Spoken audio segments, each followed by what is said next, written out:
the beautiful scenic surroundings of Scotland, where for the 7th successive season the Ladies European and LPGA Tours have come together as the big events in Europe keep on coming.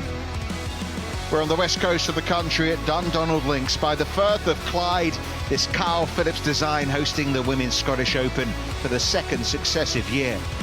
One of the best ever fields started the week at the home of golf, and it's all set up for a fantastic finish on this links layout on the Ayrshire coast.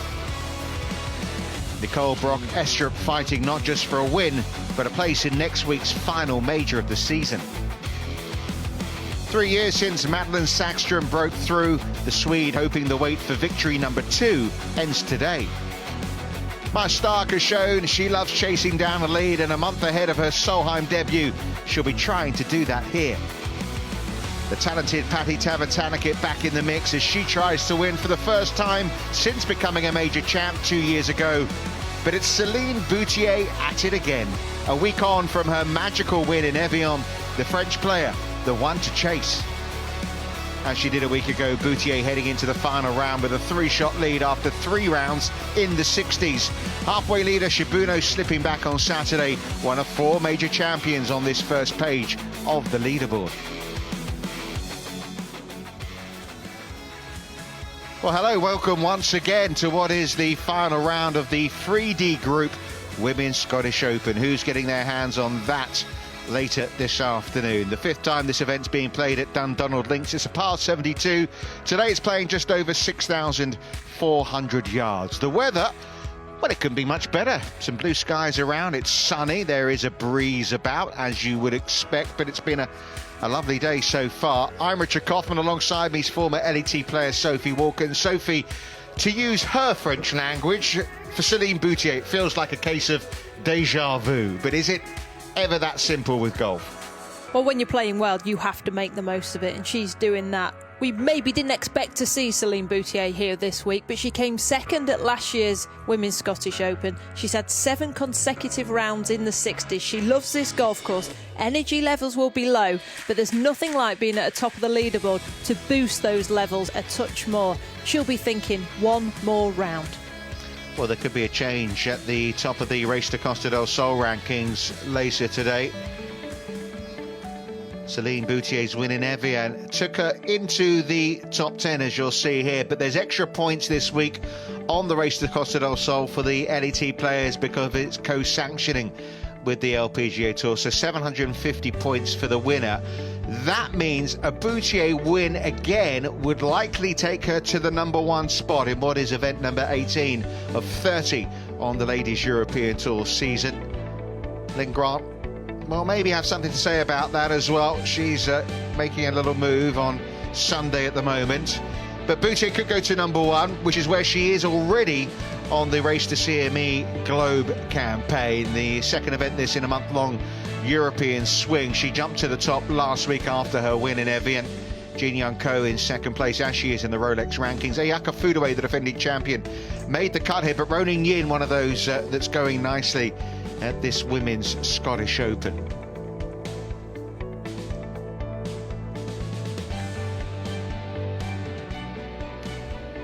No big movement on the leaderboard, but a significant change here because Maja Stark had just birdied the 3rd to get to 11 under par. That putt, Sophie, was for bogey. Yeah, she found the bunker, thinned it out into another bunker on the short par 3 and makes a 5. So she's 1 over, -9 and 4 back of Boutier. This up at the 5th hole, the par 5, and a birdie for Madelene Sackstrom. Her 2nd of the day. She dropped a shot at the 1st, but has recovered very nicely from that. So she's now alone in 3rd place at 10 under par. Patty Tavatanakit has picked up a shot. She birdied the 1st, so this is how it looks. Pars all the way so far for the overnight leader. Her advantage at the top has cut to 2 shots. You see Caroline Headwall's made a very nice start as well. Birdies at 1 and 5. Some good scores out there, but let's first focus on this 2nd at 5 for the leader.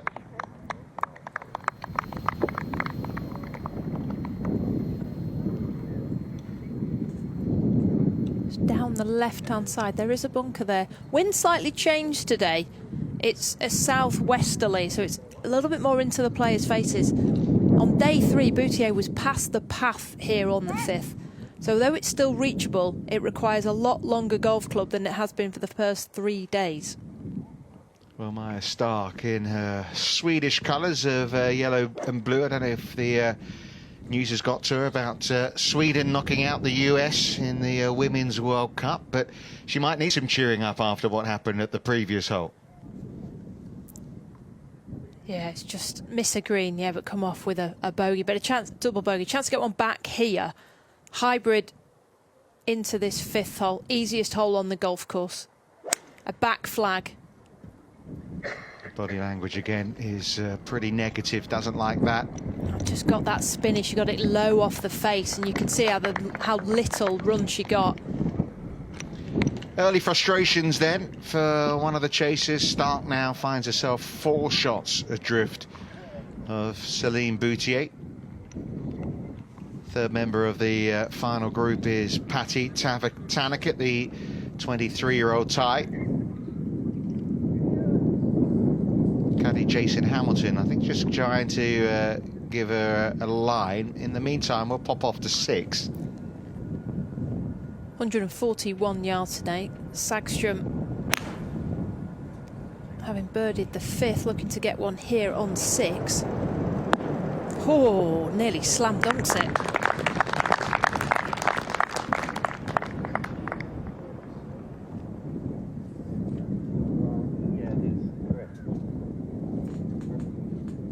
Well, yesterday, Patty Tavatanakit managed 2 eagles on this golf course. One was here, one was at 14. In fact, she's had 3 eagles this week, one more, and she'll match this week the tally that she's had in the whole of the season prior to coming to Scotland. And she could do it here. 221 yards to the flag, 190 to the front. She's got to play it over the gorse that we see on the left-hand side.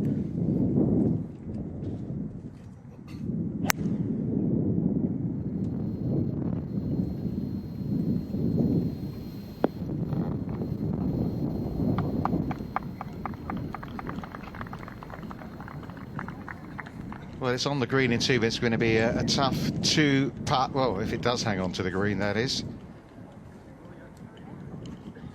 Still probably putt it from over there. Looking to add to her only LPGA win, which was the 2021 Chevron Championship. This time last year, she was in some really poor form. In fact, she went on a run of 9 events where she only made 1 cut, and it came here at Dundonald Links at this 3D Group Women's Scottish Open, and her reaction, Sophie, to making the cut was really interesting, wasn't it? Because you'd think she'd be absolutely happy and relieved, but she got very emotional. Well, 76-66, so she was out of it, and then a gutsy performance, and the emotions came out, like the hard work, the pressure of trying to live up to the expectations.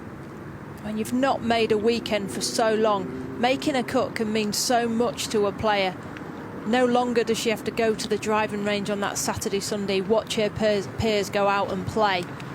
It's finally that round in the 60s, and it's not always winners that cry, it can be people that just scrape the cut.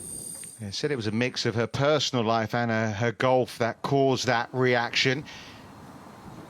Yesterday she shot another round of 66, but this time it wasn't just to make the cut, it was to put her in contention. That 5th hole they're walking down, Headwall just birdied it. 134 carries the front bunker, 141 flag. Wind from left to right. Headwall picking up where she left off on that back 9 yesterday. You're right, it was in the bunker for Boutier. Move the car. Move the car. I think it should be Maya Stark to play first here. Boutier looks like she's readying herself to go, but I don't think that is the case. I think she understands the etiquette involved. Although you are supposed to play ready golf nowadays. Called her golf immature yesterday, Maya Stark. maybe the unforced errors that we saw on 15, and yeah, it's quite a good evaluation. She does kind of speak her mind straight after the round, so maybe having thought about it, she'd have learnt from her mistakes. Pitch this one on top and let it release down to the flag. Oh, come on. When you catch a player straight after a round, it can be good for us, but sometimes they say stuff which they don't mean. I think what she was saying was, I made a few errors yesterday, which if I am going to win this, that's cost me. She's played with Boutier, and Boutier's been like a robot around this golf course, and Stark's not that. She's 23 years old. She is very much learning on the job. Conditions today, Sophie, you can see the flag there. It's just blowing gently, isn't it? It's probably the warmest day we've had so far this week. It will be. It's a southwesterly wind, so over in Britain when you get that, it does warm up, but the direction has changed, so that's why Stark didn't get it to the green there on the 5th. It's more into from the right-hand side for players. So she might get the putter out here, but no, it's chip from the Thai player. She does have a fabulous touch. Yeah, I think she's trying to take out the slope. There's a huge hump between her and the flag, so she's going to try and pitch it over that and let it land on top and roll into the bowl where the hole is cut. 30-yard pitch here for Tavatanakit.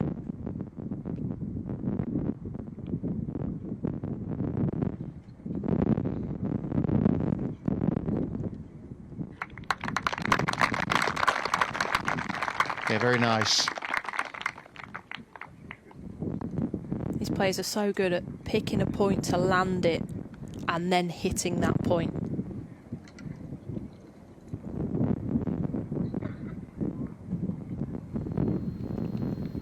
Back into the breeze here for Boutier. She needs to land it at least halfway, else it will come back to her.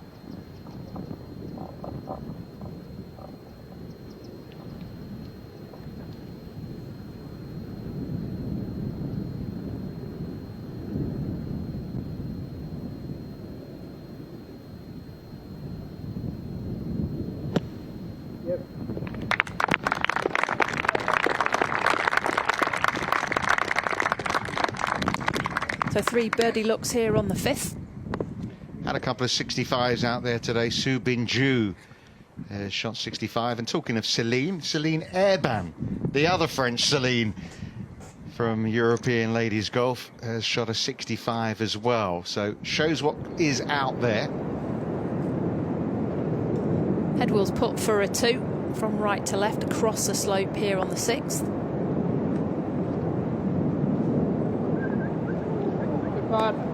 Yeah, good try. So she'll stay at 9 under par. Nicole Brock-Estrup has parred this hole as well, so she remains 8 under. Still got a birdie look to come from Sagström. It's a very pleasant Scottish summer afternoon. Although I'm not sure Maya Stark's enjoying it too much at the moment. We've talked about talking about immature. It was about the putting. She said that when she got over the ball, she kind of changed her mind over the line of what she had thought in this moment prior to having a look at it and doubting yourself. Yeah, that's exactly what she's been working on. She's been talking about focused practice. When she struggles to see the line, that's when things get out of hand. So now she knows that because she makes logs every day of what's going on. She'll have written that down. She knows, okay, today this can't be the case. Whatever happens, before I take that putter back, I have to be committed to the line that I'm going to hit. And this is an important part for her because this is a par 5 which has been eaten up most of the week. I feel like you've got to make birdie, and she's just come off the back of a double bogey 5.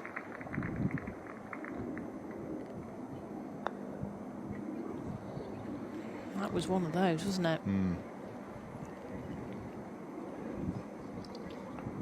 Well, never say never. She's only 4 back, a lot of golf still to go, but not what what she was looking for after a disappointing end to round 3.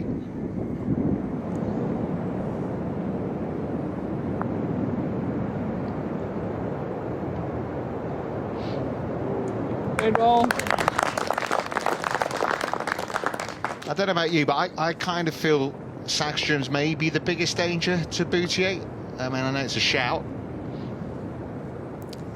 Well, the weakness this season has been her approach game, and it seems to have changed after seeing that one on the 6. I think the biggest danger to Boutier is Boutier. Fair She point. runs out of energy or hits a bad shot in a bush. These players need to play so good, and do you know what? Because it's Boutier, they think they've got to play good, and then you can start chasing when it's not there. All I would say, Solheim Boutier and Lydia Ko were the co-leaders last year. I mean, we're talking 2 great players. Meanwhile, someone came from 4 shots back and won. It can be done on this golf course. It's been pars so far from Solheim Boutier, but this to get off the mark and maintain her advantage at least at the top.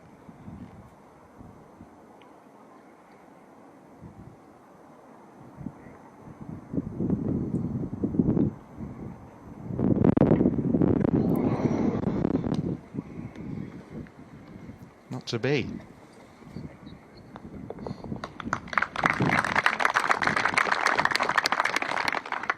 Well, she has Thai heritage, Solheim Boutier. Mum and dad, twin sister are here, but it's a Thai player who will have the opportunity here to close the gap to 1.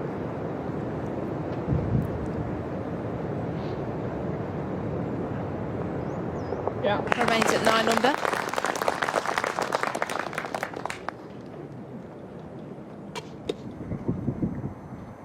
Got to make these count, haven't you?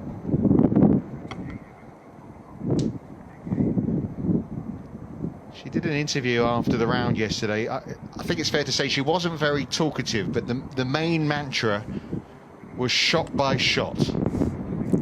Yeah, that's the psychologist talking, I think. Basically not trying to get ahead of herself.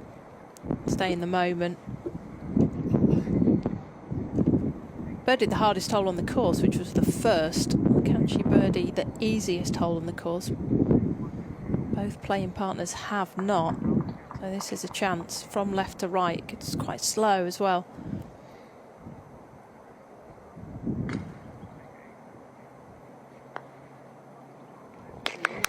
Not a problem. Patty Tavatanakit, she was 1 over par after 22 holes this week. She's now 1 away from the lead at 12 under.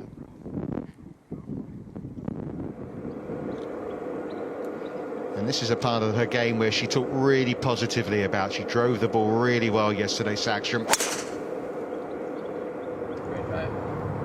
I'm pleased to say the commentator's curse doesn't strike.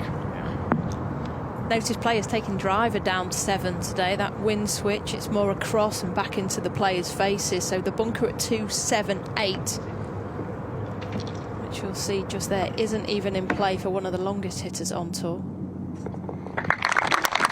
5-5. Things need to improve for Maya Stark.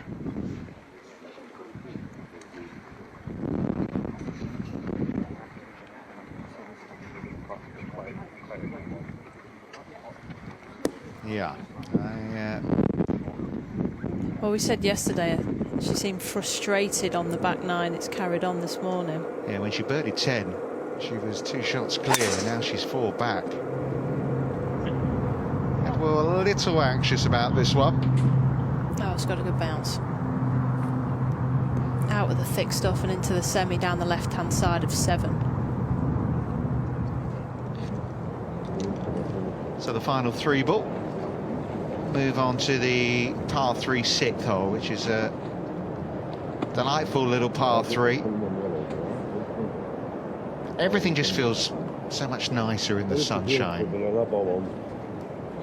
And yesterday we were forecast, you know, huge rain, everything didn't really come, did it? And then today we got this. Oh, it's beautiful. This hole, 141 yards, it's cutting all the mounds, and the bushes. The trees will normally block whatever wind there is, but there is very little today. It's slightly down breeze for the players, so 141 yards, maybe playing 130. It's just a wedge or a chippy 9. Yeah, a chance for Patty Tavatanakit just to exert a little more pressure here. Needs to take it over the bunker in the middle of this green.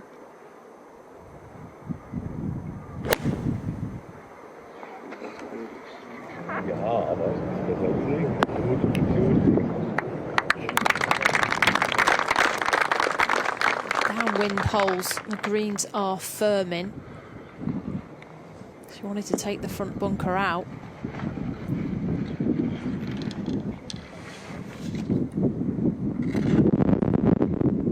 Well, last week she started the final round in Evian with a 3-shot lead. She birdied 3 of the first 5 holes, and there was no looking back after that. She stretched her advantage. This time, it's only 5 pars, and the lead has been cut from 3 to 1. This will suit Boutier's draw. A left flag.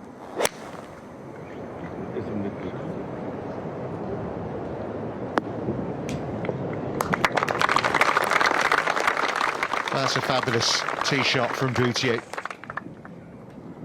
Always looks so calm, composed.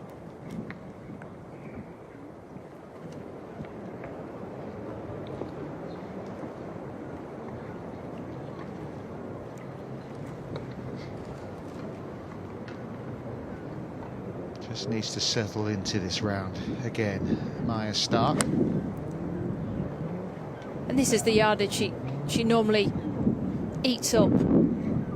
She's got the wedge in her hand. It's playing that 130-ish yards. Can she get it to stop around the flag?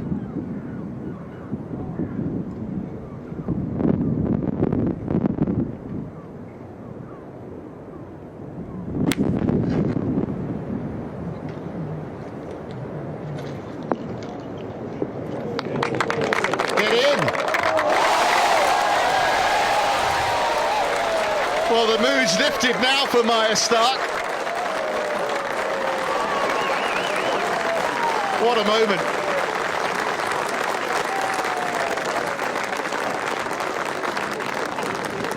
In the nick of time, you feel like she just pulled the ace out of the pack there. A hole-in-one for Stark. And she moves straight to within 2 shots of the lead. Well, the hole-in-one is always needed. But when the putter is not behaving, you go and hole one there. How close was that to actually going in the bunker, though? Exactly. We're talking margins, aren't we? It's pitched level with the bunker. That's not where you want to be pitching. You want to be pitching at the flag and released beautifully down. Let's have another look at this one. Yeah, it skips the bunker. Watch this.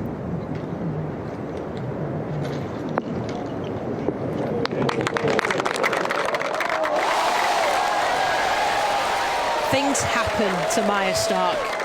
She is electric to watch.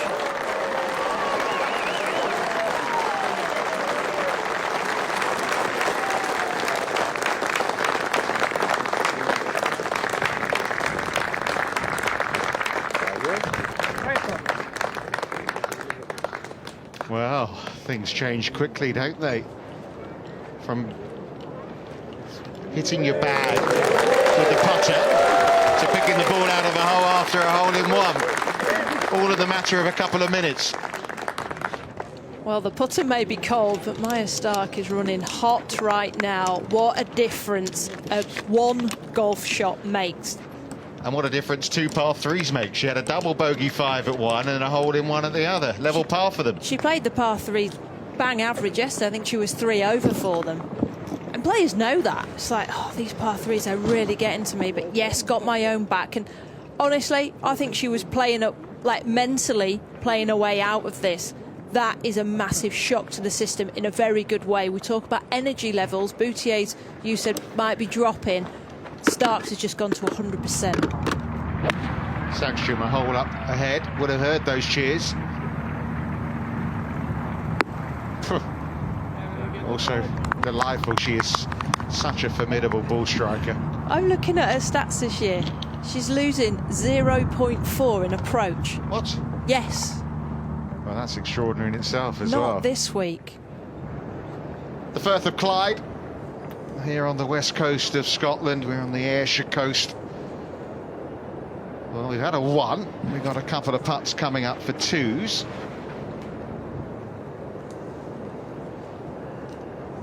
This one downhill, but back into the breeze. I'll run away as it gets towards the bunker. I'll run towards that bunker. The double breaker that we see too often here at Dundonald Links. Just a 3.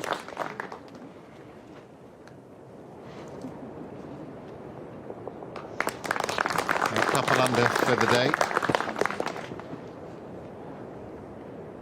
You know, this event sandwiched in between 2 major championships, but it's a terrific event in itself. Goldbrook Estrup. Sit down. Okay.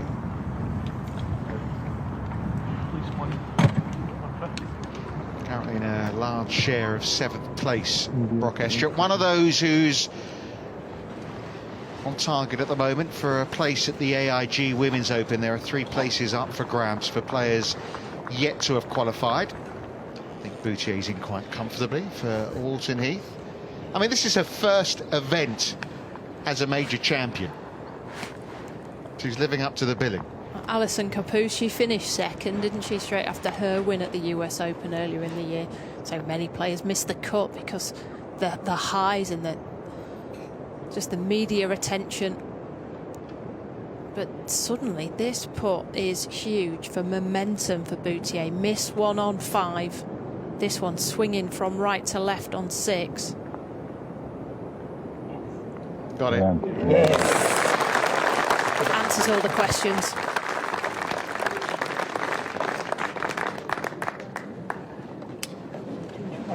Yep. She's off and running. But the hole in one just to play. Yeah, we had 1, 2, 3 there, didn't we? 142. Poor old Patty's lost out everywhere.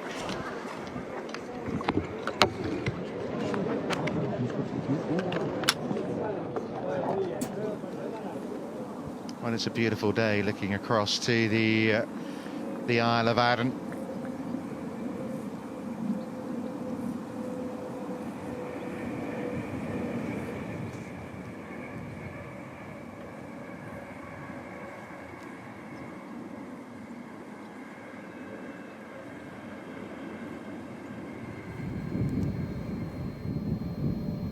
Laying up short of the bunker. 3 wood for Stark. Back into the breeze here. Question for you, Sophie. You've had hole-in-ones, yeah? Yeah. You had hole-in-ones in competition? Yeah. So how do you bring yourself back to terra firma after something like that? Because, you know, it's a bit of a high. Oh, yeah, but it's like there are so many highs and lows on the golf course, and what I quite like to do is change my golf ball and say, right, put that away, keep it, because obviously you want to keep your hole-in-ones, but then that new golf ball that you bring out the bag, it's like fresh start. You know, if you had a bad hole, you might bring out a new golf ball. But what Maya's done really well over the last year or so, she wears a Whoop band, so she knows what her stress levels and heart rate is like, and she has mentioned that my heart rate gets too high. So in Northern Ireland, she was really trying to lower that heart rate, and obviously that was when she was going daft and shot an unbelievable score to win. She knows herself more and more, and out of all the players here, her rides are roller coaster like. She hits those unbelievable shots. Like I said, oh, this is her favourite yardage. She hits it stiff so often that she has that, oh my God, that's amazing. Equally, the throwing of the putter, she has that as well. She ebbs and flows so well. Whereas Boutier here, it's all kind of a flat line, isn't it? So Stark will know I've got to walk slower, I've got to breathe more and talk to the caddy and chill out a little bit.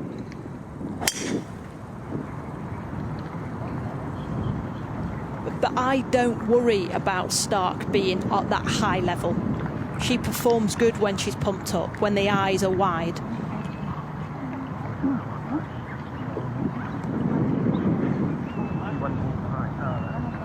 as Boutier just remains that ice-cold figure. This is a player who, well, we saw from the images of last year, can get pretty emotional at times. Patty Tavatanakit, also a joy to watch when at her free-flowing best.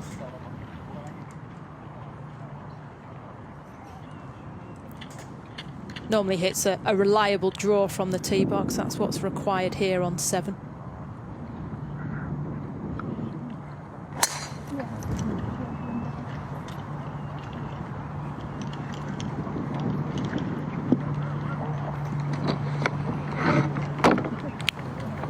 Well, we can't complain about the start to the action, can we? I felt yesterday afternoon things got flat. Obviously Boutier finished with those 2.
Nicole Brock-Estrup and Abachai Yubon, who are hanging on to those.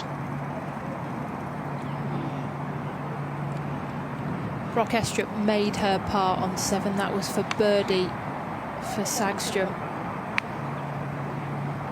Well, I mean, she's bolted it past. It's quick down there.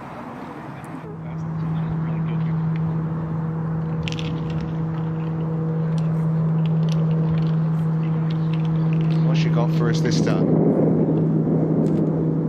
Well, she has to carry this one to the flag. It's on 10 yards. The false front is more in play than ever when the flag's on this right-hand side. Wind back in her face and from the right-hand side. So that flag's only 10 on. So long and left of it is the play.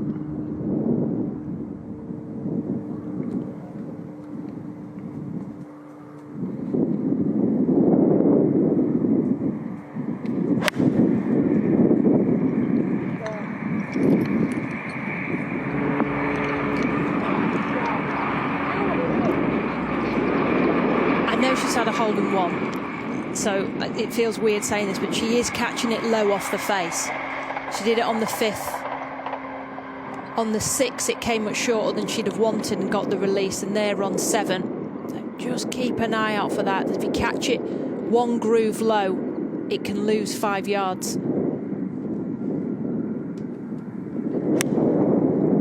Whereas everything seems to be coming out of the middle club these days for Boutier. Needs to sit down. Hard to get close to that flag with the right to left wind and the slope that sits in the middle of this green.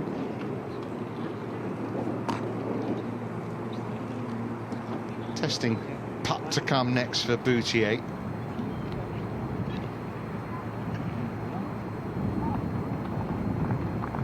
Tavatanakit just cutting off the dog leg here. One of the bigger hitters on the LPGA Tour.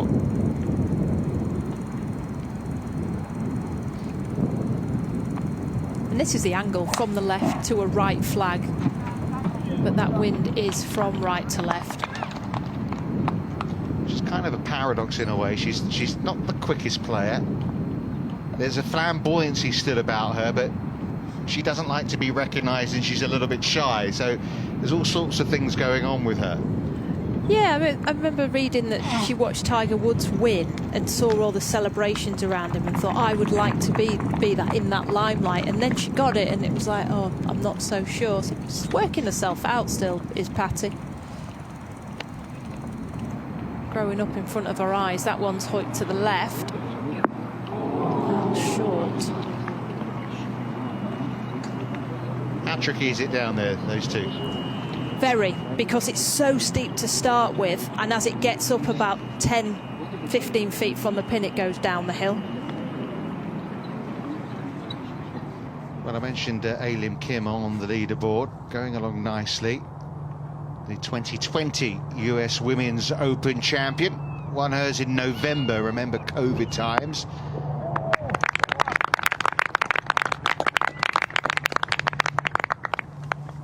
This is Hyoju Kim, final hole of the front nine. This is quick.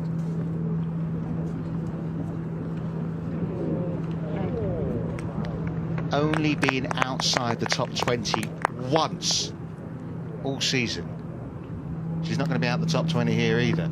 Yeah, just smashing it on all kinds of stats, shooting a stroke average under 70, leading tee to green. Not even an Achilles injury, which she's had the last couple of weeks, seems to be able to slow her down.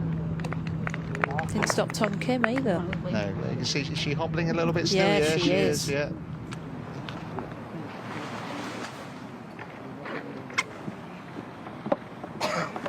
Evian can't have been much fun with an Achilles injury. No, those side slopes everywhere, it did really affect her. So it's going to be Patty Tavatanakit here to go first.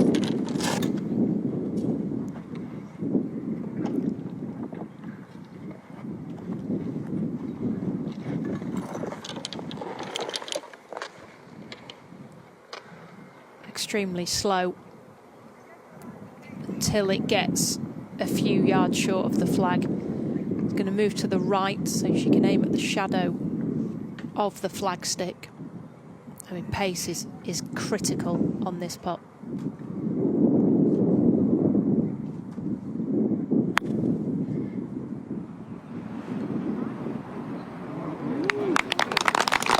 Nice touch.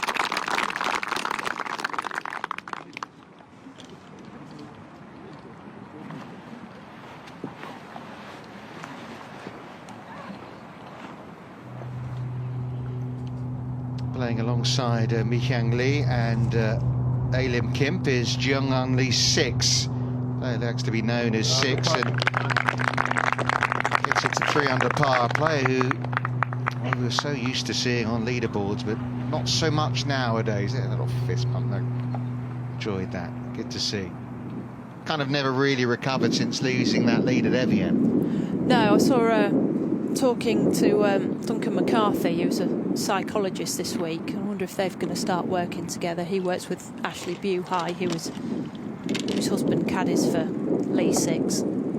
That's, for me, that's a good move. He's a bit of a performance coach as well as just a psychologist. It's a different methodology here for Stark.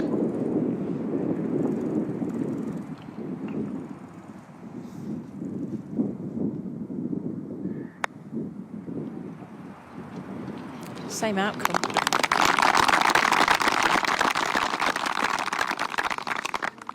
Two gorgeous demonstrations there. One with the putter and one with the lobby. Alim Kim for birdie number 5 of the day.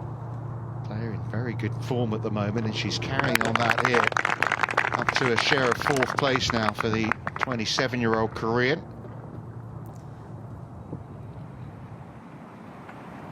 A couple of top 5s in the majors this year for Lim Kim, so she's having a good season.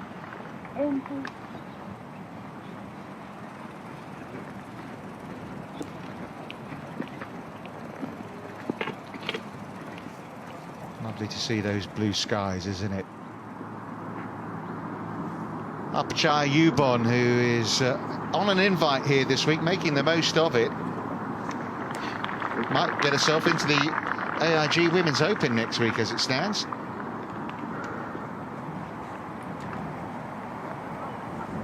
Top 3 not already exempt this week will be heading to Walton Heath without having to qualify.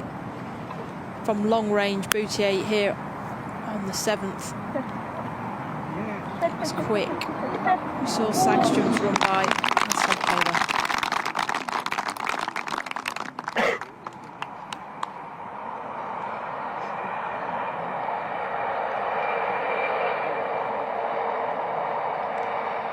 If she was the only one hit the green, she'll be putting first for par. See if Sagström can knock another one close. She can.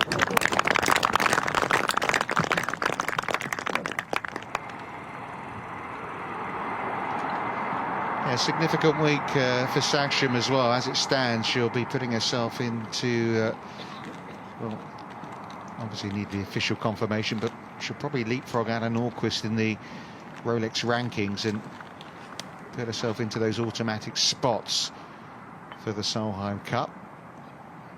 I think whatever happens, you'll see both Nordqvist and Sagström there. And Boutier for that matter, and Stark.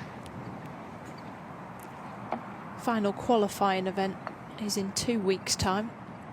3 weeks for the American Solheim Cup team.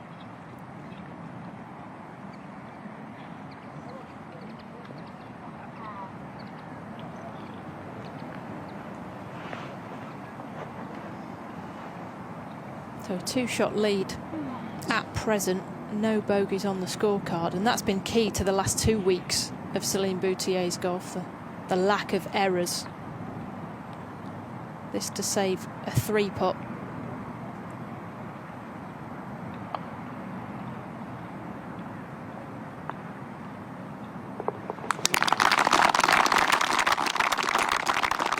Everything looks so easy right now for Céline Boutier. She'd just love to pocket this feeling, wouldn't she? Keep it going for the rest of your career. How rich a lady would she be? She just seems to get the pace right on the putts. When it's uphill, she doesn't mind wrapping them. When it's downhill, she can pull them in. 4th in the world now.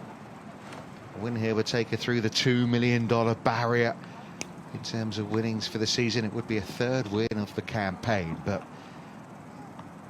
she knows we know there's still a long way to go in this. A couple of more par putts to come.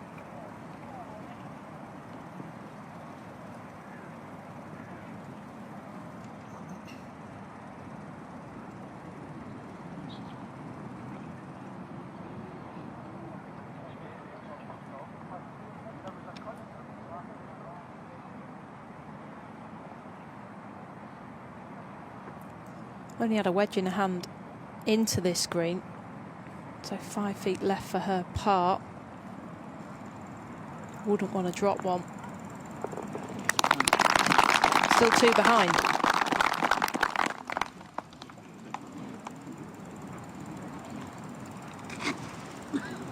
She's put herself in these kind of positions a couple of times this season, in majors as well, and just fallen away. It's good to see her sticking around. Well, said this a few times, makeable birdie putt, Madelene Sagström. Can't make them all, but not felt like she's made her fair share.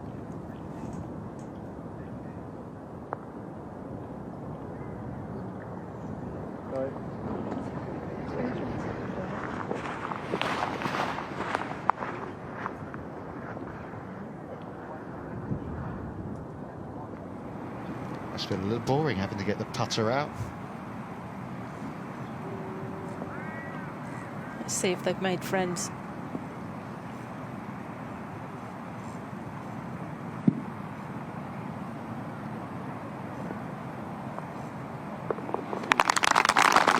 Well, that's 3 very good 4s.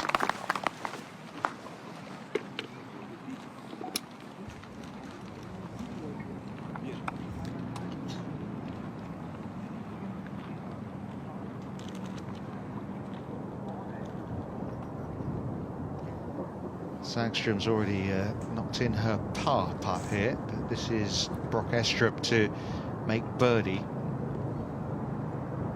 2 inches from right to left here for Nicole Brock Estrup. Currently level par for her round.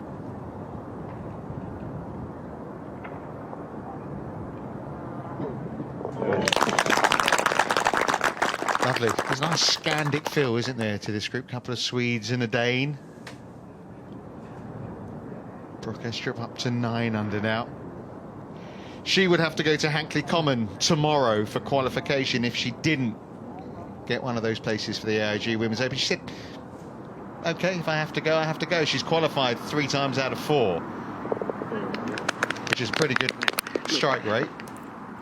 Yeah, it is, but this makes life a lot easier. It's going to be 7.5 hours drive down to Hankley Common tonight to tee it up tomorrow. You'd much rather be going to signing at Walton Heath and take the Monday off and maybe have a little walk round.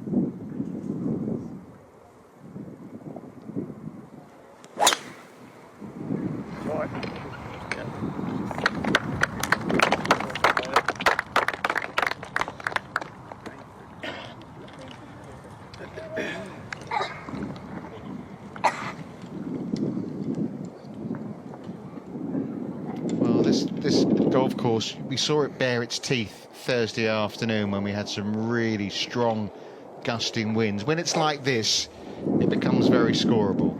Like any links golf course, the only protection is the coastal wind and the elements, which we've been very lucky here in Scotland that we haven't got this week.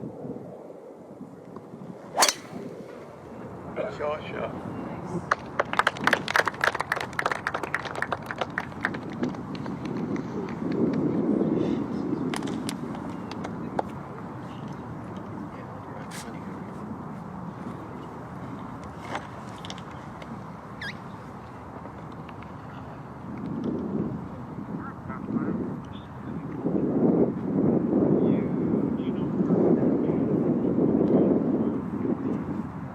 Hasn't hit a lot of fairways this week, missed half of them, Tavatanakit. The only awareness she'll need is the bunker at 266 down the left-hand side. Winds from left to right, so even if it is on line with that, it should buffer it back into the middle.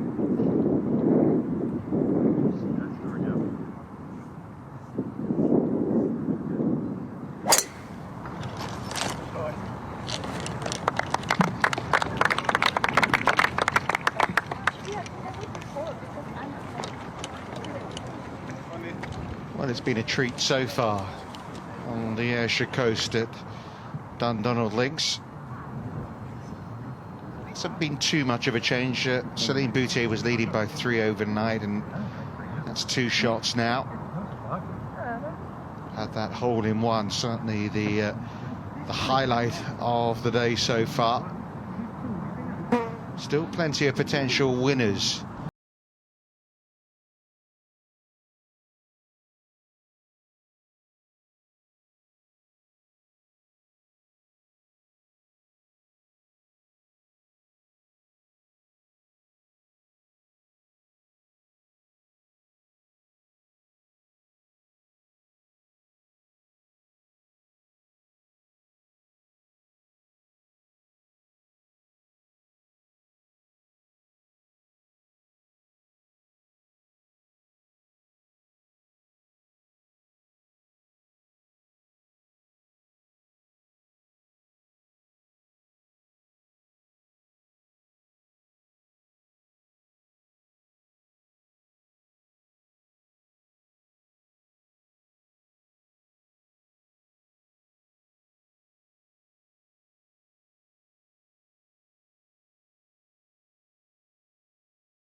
Good afternoon, pleasure to be here. And how beautiful is the Scottish scenery looking right now across the Firth of Clyde? I know, makes it look like I've got a very easy job when the weather's like this, doesn't it? Well, it's a gorgeous day, and you know, we're here back on the Ayrshire coast again for this for this 3D Group Women's Scottish Open. Fantastic leaderboard as well. I mean, some great storylines there, aren't there? Yeah, without a doubt. You know, it's great to be back, and it's nice to have 2 years in the same venue, and you'll build a bit of familiarity up with everybody that's here. And yeah, it certainly feels like it's bubbling to a big back nine. Yeah, it does indeed. I know you had a little bash around the links on Wednesday. Yeah, a bash is definitely the term to use. Yeah, no, very, very privileged to play in the Pro-Am on Wednesday. I played the front nine with Solheim Boutier, which was quite an experience. And then you didn't put her off then? Well, maybe I've inspired her not to be in the Pro-Am again next year with me. And then, yeah, the back nine with Michelle Thompson, which was a great experience for me and my guests. And it's fantastic as well. We're looking at Boutier that, you know, wouldn't have been a surprise if she decided not to come, but obviously the lure of playing again in Scotland did so well here last year. She decided, even with a lack of sleep, to turn up this week, and it looks like it's a good decision. Yeah, she said she enjoyed the course and she enjoyed the facilities here in terms of the on-site accommodation and the clubhouse close by. So yeah, fingers crossed she can keep plodding away around the back nine and make it a back-to-back.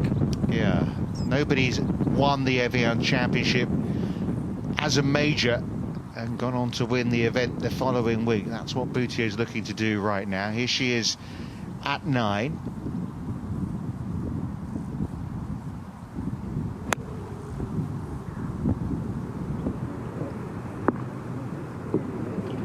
And it's another excellent shot from golf's most recent major champion. The Scottish government as a whole have been backing this event for years and years. How much satisfaction does it take that it's where it is right now with this prestige? Yeah, you know, I think I said earlier in the week it's my 16th year of being involved in this tournament, and if I look back to when I first got involved, when we brought it back onto the LET schedules in 2007, you can't recognise the tournament. You know, it's a world-class tournament now, which is thoroughly deserving of its status, and you know, we're very proud to be able to host two of the biggest men's and women's Scottish Opens in the world here in Scotland. Here's Patty Tavatanakit now.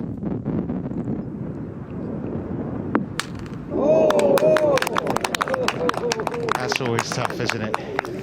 Yeah, I'd like to say I've experienced that, but it's normally a double bogey 6 that bounces off the flag.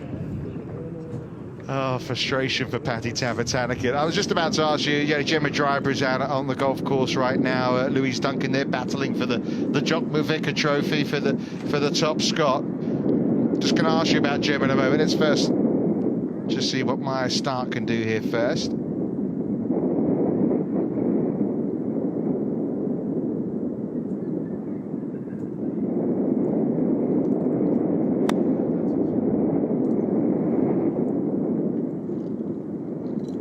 Well, 2 good birdie looks. Unfortunately for Patty Tavatanakit, it's only going to be an outside chance of birdie, despite being right on target with her second. We're going to have another look at that. As we do, I just ask you about Gemma, to come here as Scotland's #1 in the top 50 of the world for the first time. Must be very proud of seeing that. Yeah, absolutely. I think we look back a year and she wasn't yet a winner on the LPGA at that point, and went on to win in Japan later in the year, and I think just the confidence that you can see that's given her in terms of her play through this season, and I think turning up here as the #1 player is a great accolade. Yeah, she's knocking on the door of the Solheim Cup, as is this player here, Andrea Lee, for the US team. Looking to try and make another birdie. You mentioned, the fact that this is co-sanctioned with the LPGA Tour. We look at the halfway leader here, Hinako Shibuno, with her birdie look. The women have the Ladies European Tour, the LPGA Tour. Scotland's unique, isn't it? I mean, nowhere else gets to have all these stars coming together with 2 tours. How have you managed that? You know what? It's all about growing this tournament. I think it was a LET event when we took it on, and we want the best players in the world to come and play here in Scotland. But equally, we wanted to continue to support the Ladies European Tour and grow the game here in Europe and in Scotland. So, this must be our 6th or 7th year of a co-sanctioned tournament, which is just excellent. Yeah, I mentioned how well Gemma did. Robert McIntyre so close to winning at the Renaissance a few weeks ago. Here's Nicole Brock-Estrup.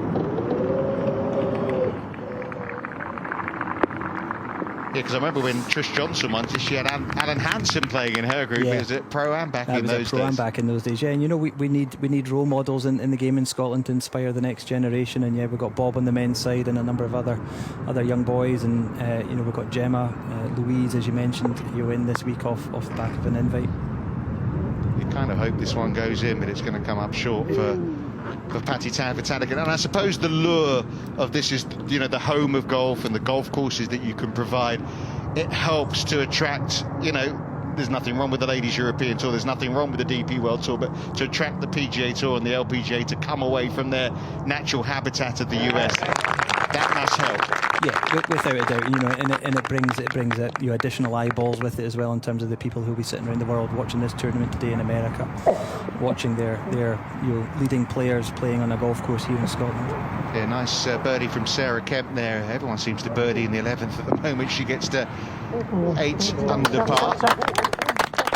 These three, I tell you what, they're going along so well together, aren't they? The group of Andrea Lee, they with Hyo-Joo Kim and Jiang Lung Lee 6, who hit that shot in there. To Caroline Headwall. It's up at 10. So, the question begs, really, how does it get better than this? Well, we could. There's a small handful of the top 10 in the world not here this week, but it would be great to bring them along. But we just got to keep maintaining the level and keep growing the purse. And well, you got all 4 major champions here. All 4 major champions, yeah. I think one of them's in the final group. That's and again that's what we want to see. This for Stark to make birdie, never going to miss. We're very appreciative of the 3D group. Did you see her hole in one? I did actually, yeah. It was right down the barrel of it, I think. And again, good crowds following that group round. So nice to hear the cheer on the fairways as well. Yeah, terrific crowds. Fabulous 3-ball, super weather. What's not to like? And Stark turns in 34 and gets herself to 12 under par. It'd been a bit of a wobbly start, but she might not be getting closer because Boutier has this for birdie. So what are you going to do the rest of the afternoon, Anna? Are you going to go and follow it around, or you just be hanging around, shaking some hands, and then watching them coming in? I might put my feet up and watch them come in. It's the TV coverage is excellent, so it's might have a wee stretch in my legs at one point, but yeah, as we say, it's certainly bubbling away for a big back nine, which is just what we want. Yeah, Boutier, who played in that Solheim Cup in 2019 as well, hoping to make it 3 in a row. I'm sure she will be in a few weeks' time. This to turn at 15 under.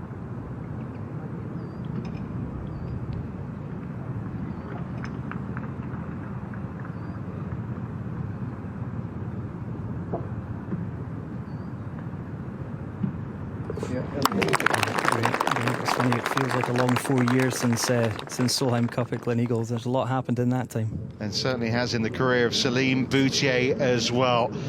At the moment, there seems no stopping her. To use her language, it feels like deja vu, doesn't it? But there's still the back nine to come here. Another birdie look for Hyo-Joo Kim.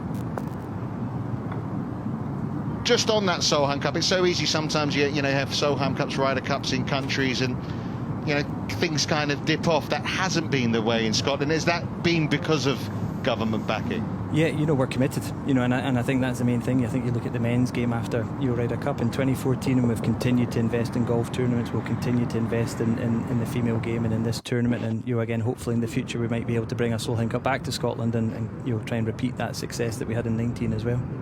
Paddy Tavatanakit looks over this par pad, and next year we not only got the the men's Scottish Open, the 3D Group Women's Scottish Open, we've got the Open at Troon, not far from here. We've got the AIG Women's Open at St Andrews. So it's going to be a very busy summer for you next year. Yeah, I think if anybody's looking to book a holiday to Scotland, then next year's to do. We've also got the Senior Open at Carnoustie as well, so all 3 majors and you know, as we've mentioned, two big kind of national opens taking place all in the space of a summer here in Scotland. So yeah, it's the home of golf, and we'll continue to try and stage the best events with the best players.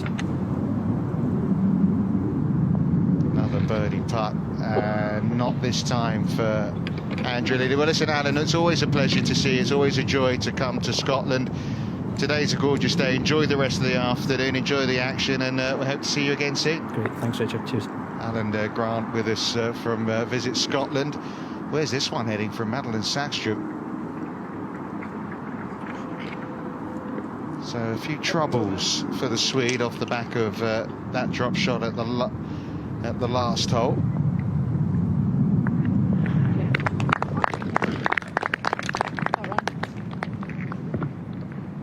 Aileen Kim makes another birdie.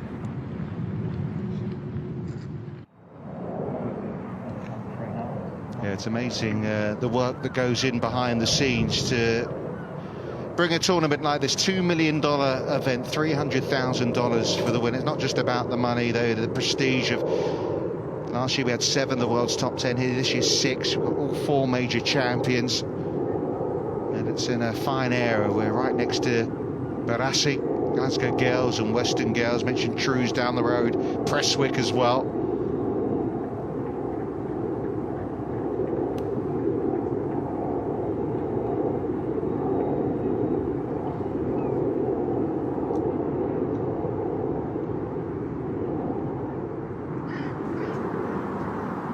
Birdie putt for Brooke Estrup.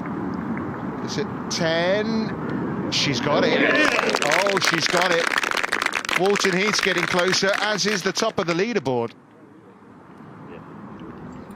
Very colourful top, isn't it, she's got on as well. Well, look at the leaderboard here. Started the day with a 3-shot lead. They closed the gap to 1. Sophie Walker back alongside me. She's back in front by 3 again. Well, I've brought the cups of tea in, Richard, so we can sit back, relax, watch this last 9 holes, and that's what she needed, wasn't it? A 3-shot cushion. When it's 2, it can be easy to swing. If you make bogey, they make birdie. And back in control, the world number 4. Yeah, she walked off the 10th yesterday, trailing Maya Stark by a couple. She's 3 in front again, as she was overnight. Stand, please.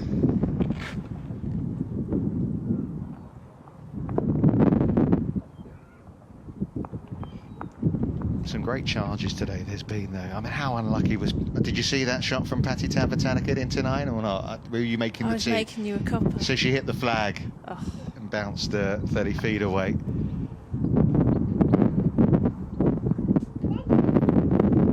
And thank you for the tea as well, always appreciated. Something putting the Thai player off there.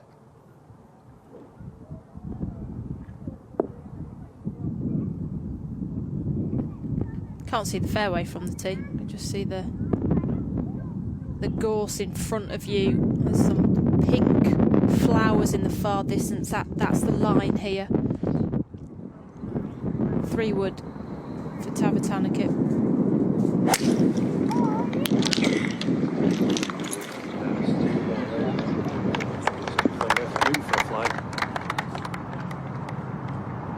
That looked like it sat down a little. Well, it's only for a par for Sackstrup, whose chances look like they're evaporating. Back-to-back bogeys around the turn for the Swede. Best finish this year's tied 10th.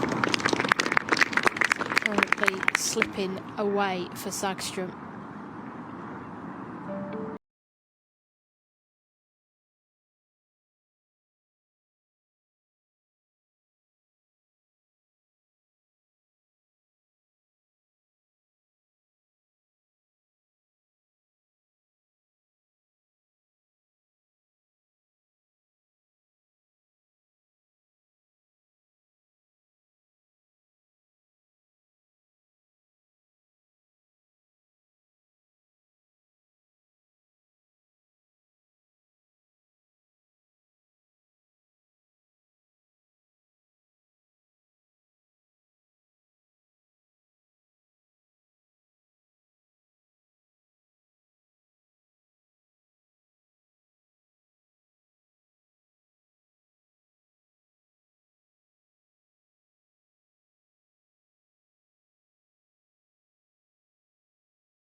Round of 67 from the American. Now, they're eating up 11 today.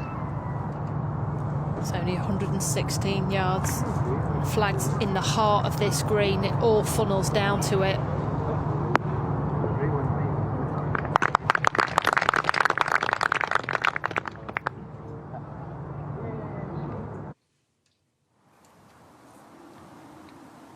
We heard Alan saying how Solheim Boutier loving the accommodation here. There's those lodges. You've got putting greens with them, so stick on the barbecue.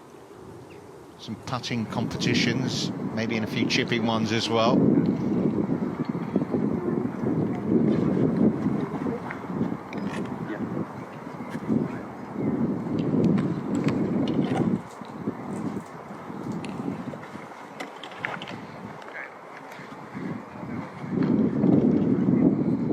First to play, Maya Stark into 10, flag 19 on, 7 from the right, and everything kicks down from right to left if you go towards the hole.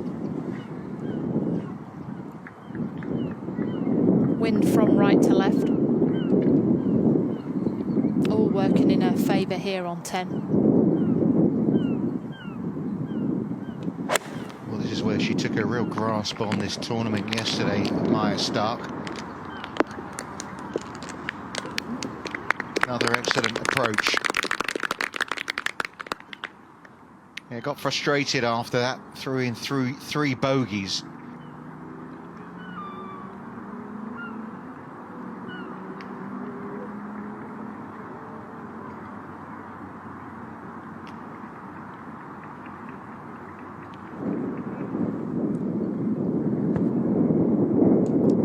.130 yards for Boutier.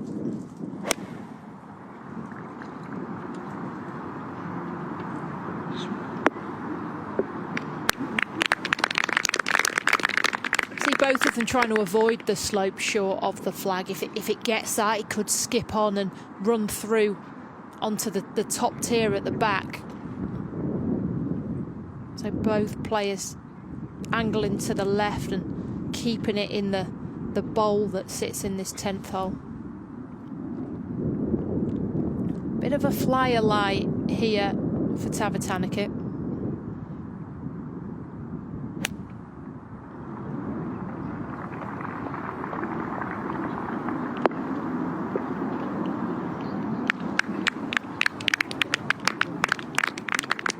Well, it's not stopped yet.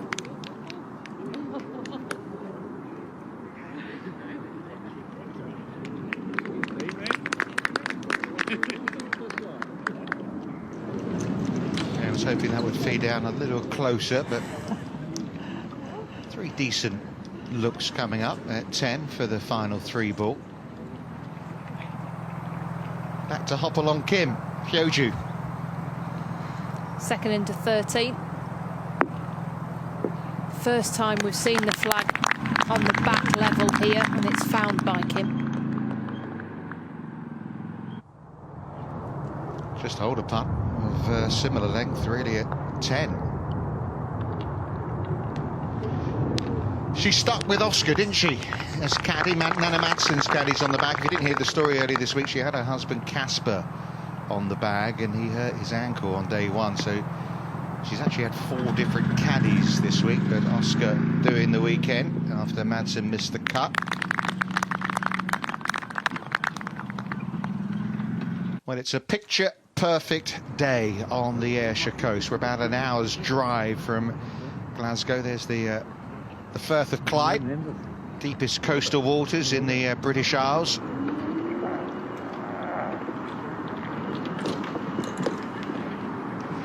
This Carl Phillips design, an American who worked for the legendary Robert Trent Jones Jr. Hosting the 3D Group Women's Scottish Open for the 5th time. A couple of times purely as a ladies European Tour event, but if you heard me chatting with Alan, it's the 7th year now as a combined event between the LET and LPGA Tours. And here's a player who's shone on both. A rookie season on the LPGA for Maya Stark after a brilliant 2022 on the LET. And and got her first hole-in-one on tour on this 6 here at Dundonald Links. Both her and Lynn Grant had mirror images last year in terms of their golf, and both of them have got themselves out on the LPGA, won out there, become world players.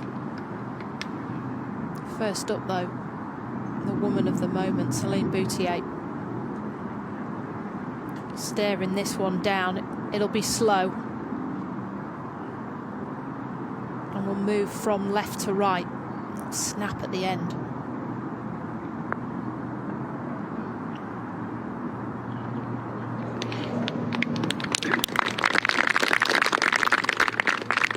Get the feeling someone's going to have to do an Ayaka Foodaway-like run here, as we saw last year, to stop her in her tracks.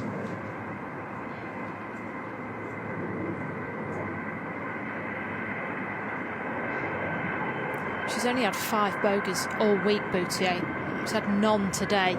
So that's what you're talking about. People are going to have to come for her. You don't get the impression she'll be falling back to the field. Yeah, she only had 5 bogeys all week in Evian as well.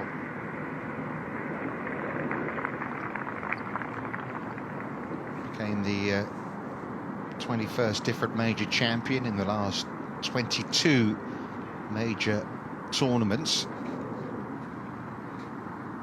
Now with this putt, you've got to hit it so high up that right-hand side.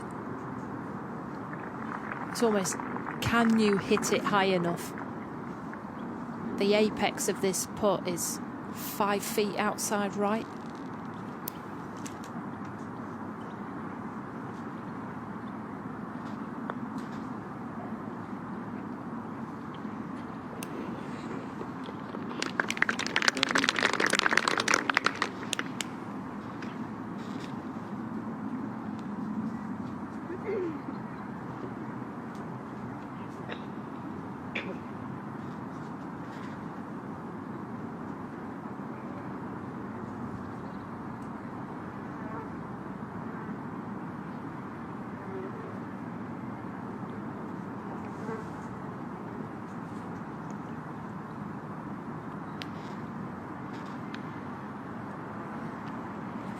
Needs to start closing that gap, does Maya Stark. Otherwise holes can start running out. Still time on her side.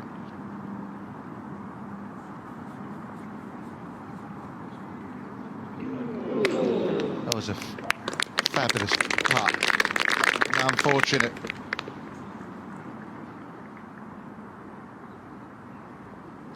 It's only a par.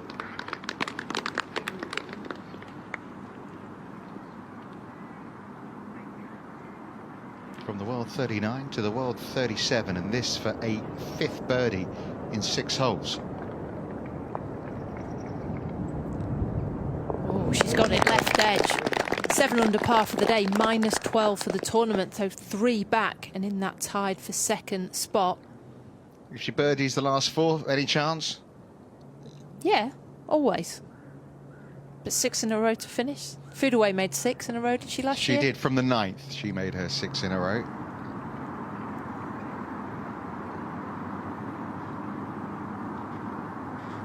Left edge putt for par.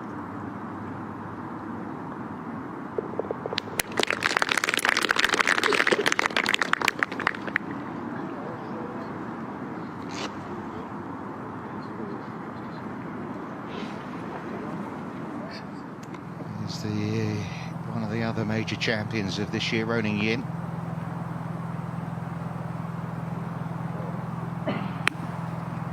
Started birdie on this back 9, so first par, stays 11 under. She's certainly a threat.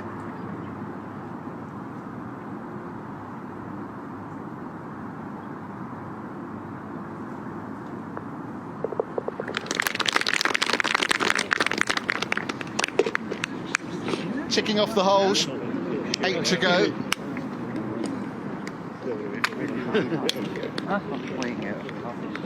She's been nothing short of magnifique, hasn't she, the last 2 weeks?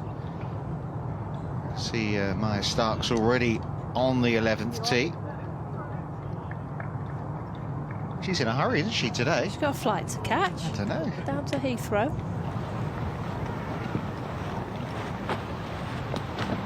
Made a mess of this yesterday. Turned it over. In fact, she was 5 over par for the last 5 par 3s until that one on 6. This is bread and butter, though. This is in the middle of the green. Just a wedge.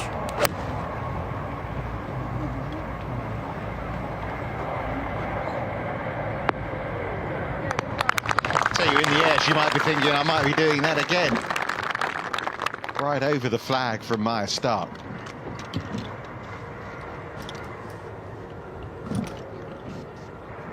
You were talking about the trajectory of her ball yesterday, so if you just tell us again. There's so little curvature in the golf ball with Maya Stark. It's like she just throws a high dart at flags. Doesn't work it off bunkers, doesn't need to turn it. It's very direct. Hyo-Joo Kim. Time for another. Oh, yes. The world number 11. She might not be able to walk easily, but she's still managing to find plenty of birdies.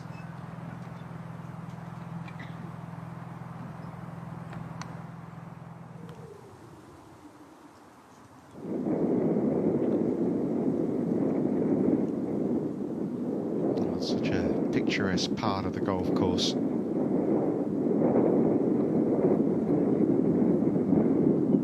From the shores of Lake Geneva to the shores of the Firth of Clyde for Boutier. Pegging this one back, you're allowed 2 club lengths outside that teeing area.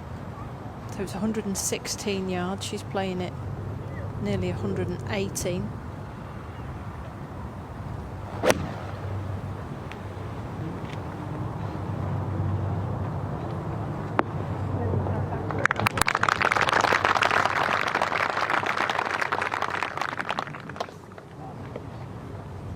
Well, you just wonder when it's all going to hit her.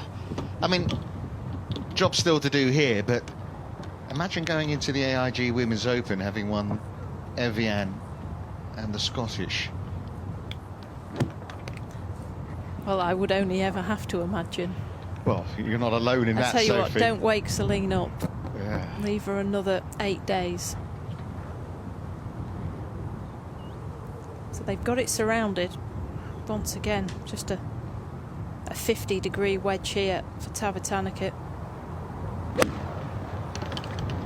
Even a chippy pitching wedge. Uh-oh. Oh, that got a good bounce. Yeah. Seen many bounce there and get sucked in by the bunker. Got away with that. She deserved a break, I suppose, after what happened at 9.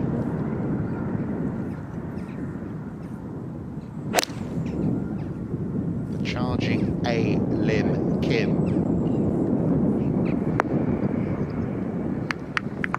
He's playing the hardest hole on the golf course yesterday because of that pin position, but today it's accessible.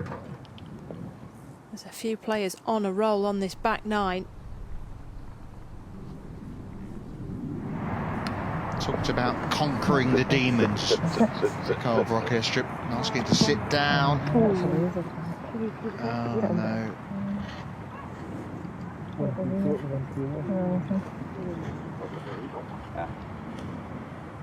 It's got a flyer, didn't she?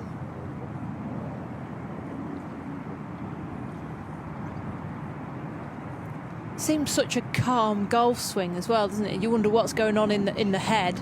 That gets scrambled, doesn't it? But the golf swing, same with Sagström, that the rhythm that these two tall Scandinavians have.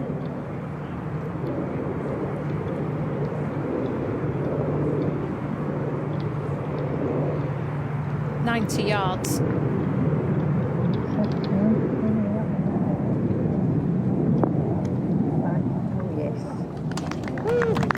Well, she seems to be doing that a lot.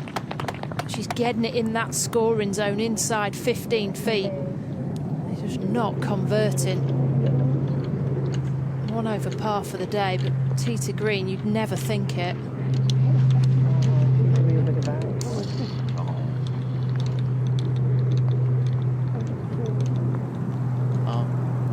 But 13 here.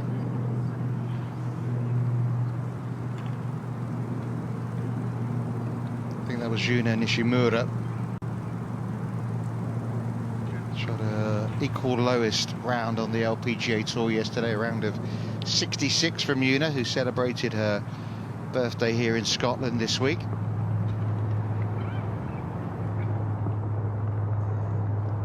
Well, another good birdie looked to come from Boutier. Alim Kim, the player, tied for second. Hyoju Kim, the one, tied for fifth.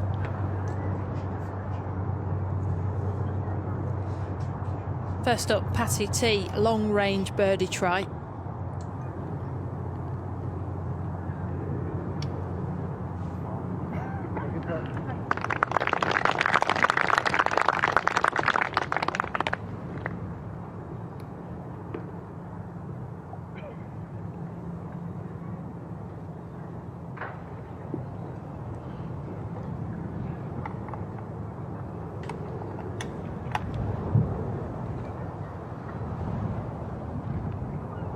But it's far from a match play situation. There's a bunch of players, 6 who are within 5 of the lead, but Maya Stark here with a chance just to try and get in first for birdie, get herself to 13 under.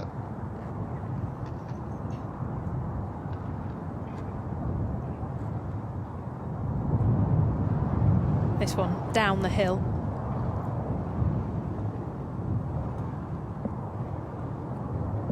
And it's left to right. Look where she's got to aim this one. 8 o'clock on the clock face is the line. Needs to stay up. When you miss it low, look how far past it goes. Well, far from putting the pressure on Solheim Boutier. Boutier knows she's got a putt now to go 4 shots clear. It could be a significant moment, this.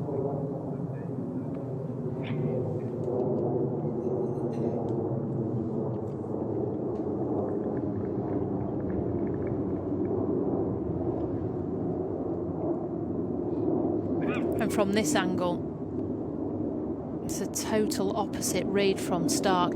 She can have a go at this one. It's not downhill. She can strike this one with authority.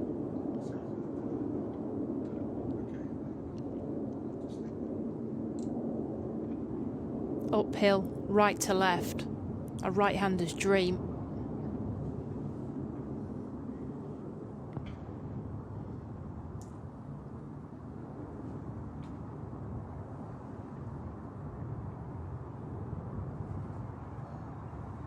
She's in a familiar spot, top of the leaderboard.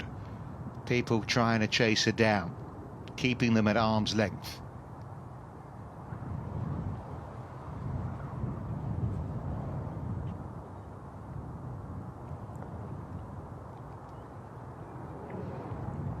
Not this time, but no damage done. No one in this final 3 balls made birdie. But the other 2 still have work to do to make sure of their pars.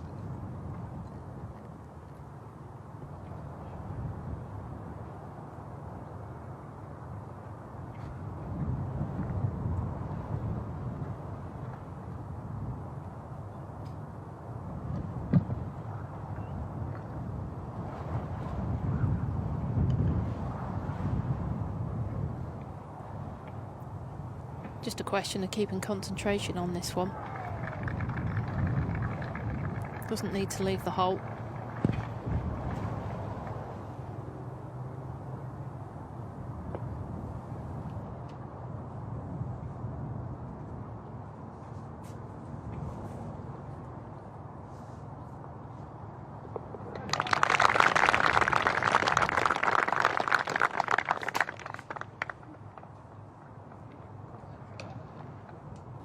Well, she was tied for the lead, wasn't she, down the back nine? If you remember the Chevron Championship earlier this year, first major, finished fourth just outside of the playoff. Aileen Kim.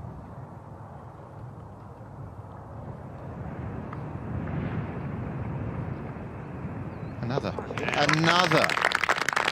Well, this is some run. 8 under par, no bogeys.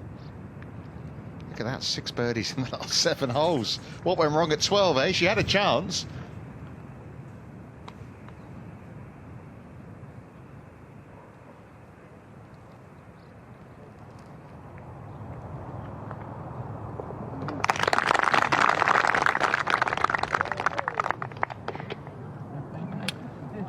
If you remember with Aileen Kim, do you remember down the last year that she had that shank?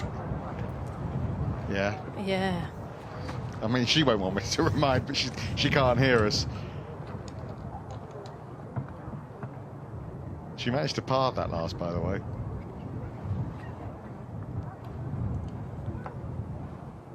Once again, first to the tee, first on the tee. She's dragging these round, isn't she? Nice start. She gets the honour. She's running to the tee box. Wind back into the players' faces here, bringing the mound into play on the right-hand side.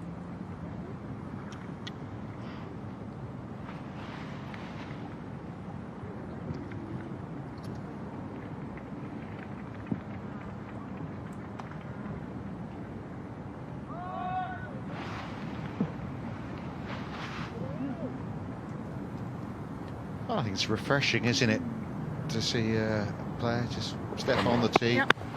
Off she goes, bang.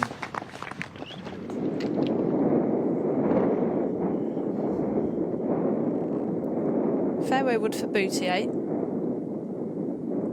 Needs to keep this down the left-hand side.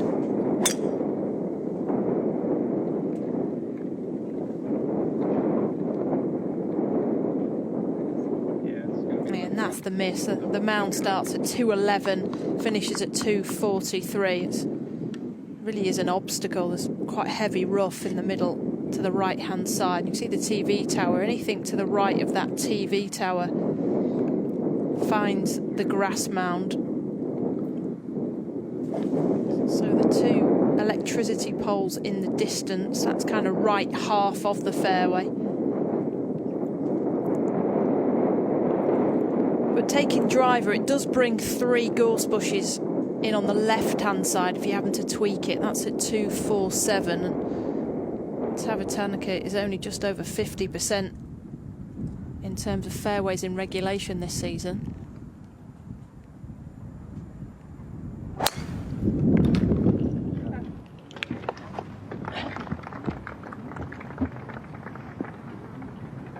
That's superb.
after a 300-yard drive.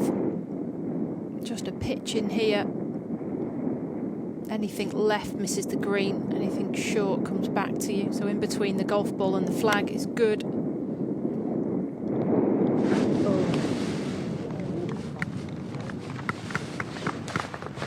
Well, they're not really exerting the pressure they'd like on Boutier.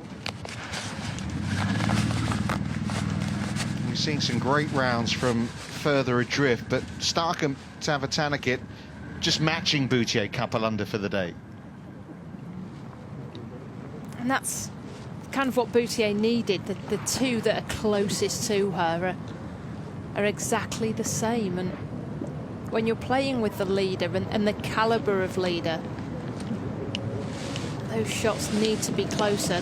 Maybe they think, well, we hit it further than them, we can dominate her. But actually what Boutier's doing is she's playing first from the middle of the fairway, always in the middle of the fairway it feels, or the right place to miss, and then getting into that green first and close. Hyo-Joo Kim with a birdie. Said that a few times today. That's number 6. Hobbling all the way to the clubhouse, it seems, in style. No pain, no gain, you know what they say.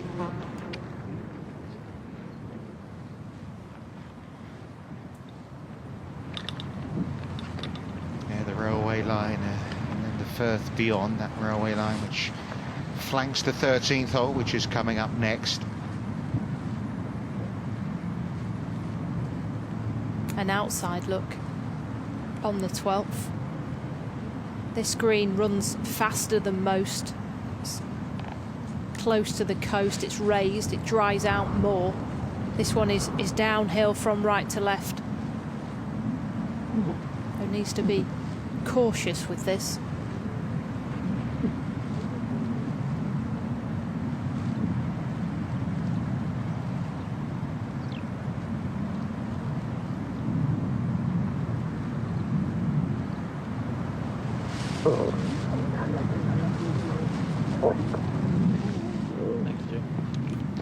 Well, it was a good effort, but really, from where she was on the fairway, she'd been expected to be closer. I think for birdie. Playing with Hyo-Joo Kim, rolling in. Also for birdie at the par 5. Well. So 6 under par. Ronnie got it going front 9 yesterday and then slowed down. She'll be delighted that she's flipped it today, in the sense that she's getting her own back on this back 9. And that 3 ball is, well, the one to watch right now. They're sneaking up on these 3. Yeah, they're a combined 15 under, whereas this 3 ball a combined 6 under. This is a great chance, though. Straight back up the green. It's not high enough.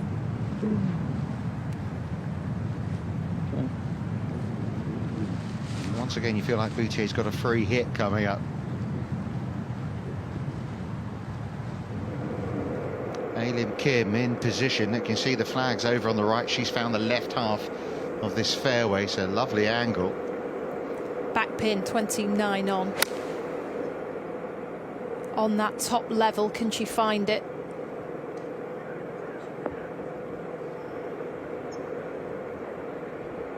Well,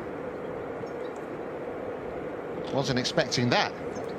It's a different golf hole today, back into the players' faces. It was downwind most of the week. Now this is what I was saying.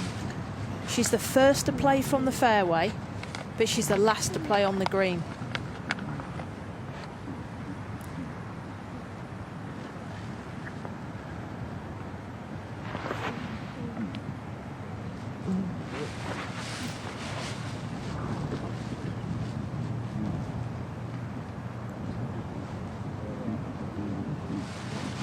Very similar kind of round to what we saw from her at Evian last week, where she, she was steady rather than spectacular, and no one really was able to charge at her. See some low scores out there today. We've had a few 65, just had a couple of 66s, by the way. Minji Lee and Steph Kiriakou have just jumped into the top 10 as it stands with their 66s. There's Barassi to the left-hand side of this 12th. Yeah, a little 4-ball there. I think we might. Should we watching. wait? Well, should we wait for Patty to putt? Ah, he's going. Ready golf. Yeah. Do you think they've got $2 million on the line as well? A couple of quid, maybe.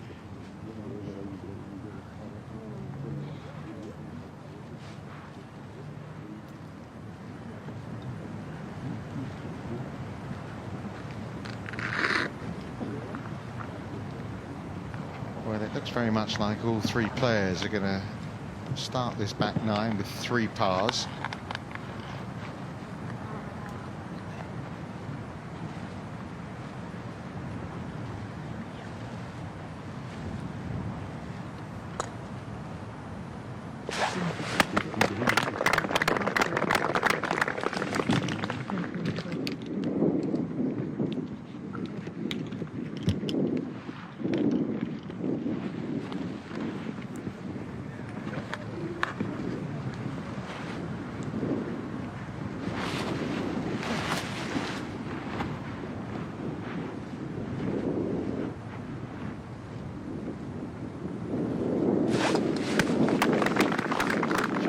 So Boutier steps to 13. The lead is 2, although her closest challenger, Elim Kim, in a, I wouldn't say trouble at 16, but in a place where she needs to get up and down to save par.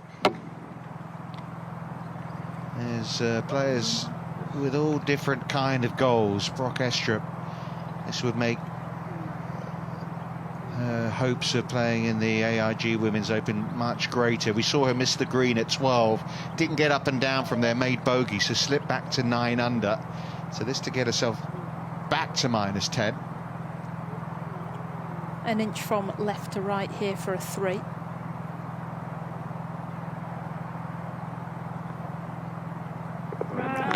It's a player that's only missed 1 cut this year on the Ladies European Tour, but her best finish has been 4th. So it's been steady golf, which is why she hasn't got automatically into that AIG Women's Open. But signs are good for the Dane. This is the hole she just birdied. Yeah, this is a classic for me. Western Gales on the left-hand side, the railway line. A very straight hole, which can often be difficult to pick a line from the tee. The 13th today, playing 3.86. It was the hardest hole on the golf course on the first day when the wind was back into the players' faces. But today it's down from the left-hand side. Importantly, we have a back right flag, something that we've not seen before. And it's more about the approach shot than the tee shot with that flag today.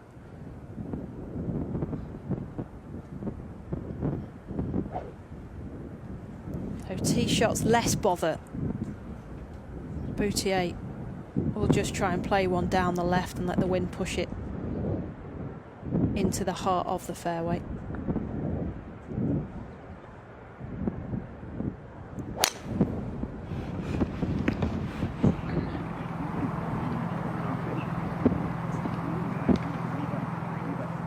You can see the ball of mine stuck down the left side there of the screen. That's fine for Boutier.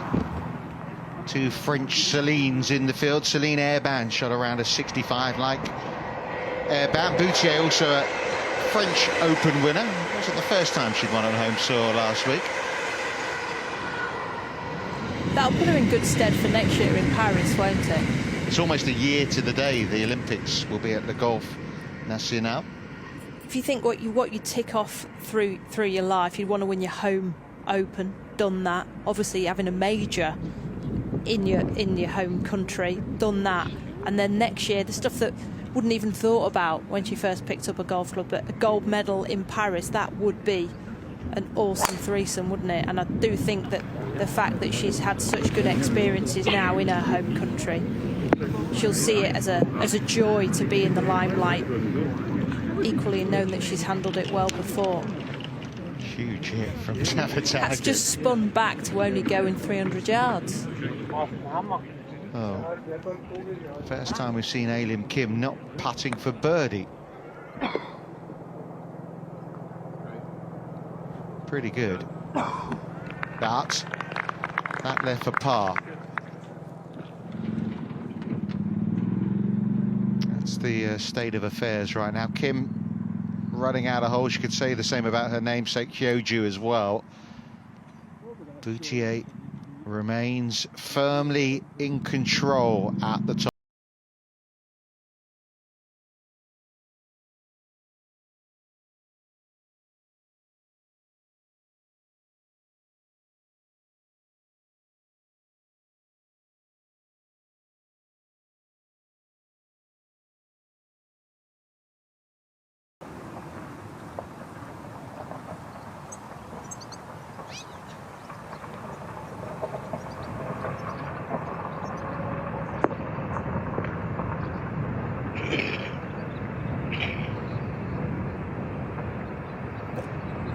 It's the most greens out of anybody on the LPGA Tour, so no surprise there. Yeah, she's high up there in a lot of the statistical analysis on the LPGA Tour this year, Hyoju Kim. Biggest surprise is she hasn't picked up a win along the way. Something Ronin Yin's done a couple of times.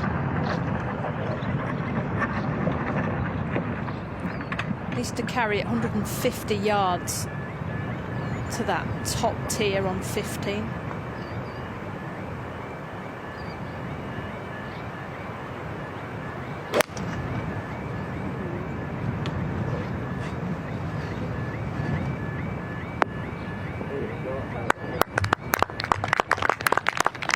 Just needed another little skip forward.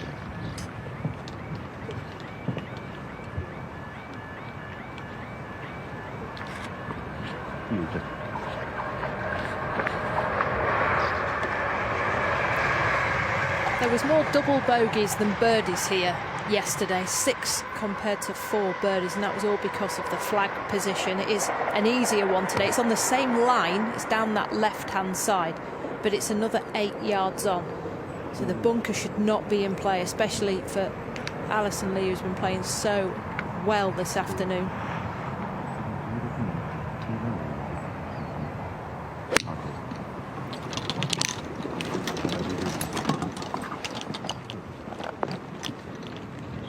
Yeah, not quite kicked on this year, Andrea Lee, after a superb 2022.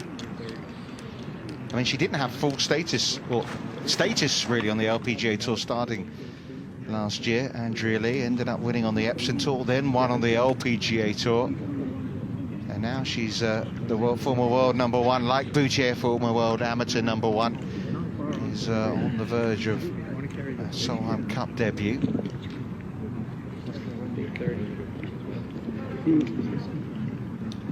That's where Boutier's left her tee shot at 13.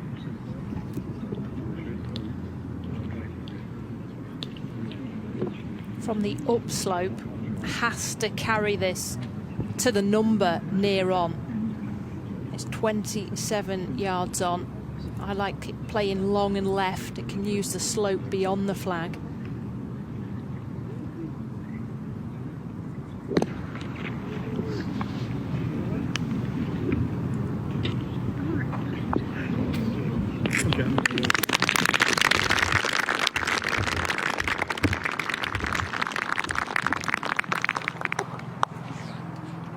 It's like watching one of those video games, isn't it? You know, fairway, green, 1 putt, 2 putt, one or the other.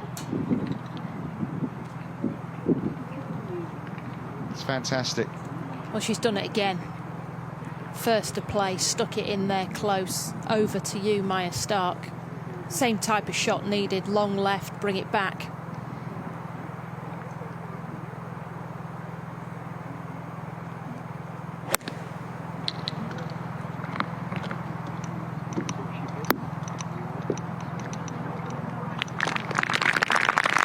Once again, she's inside of where Stark is.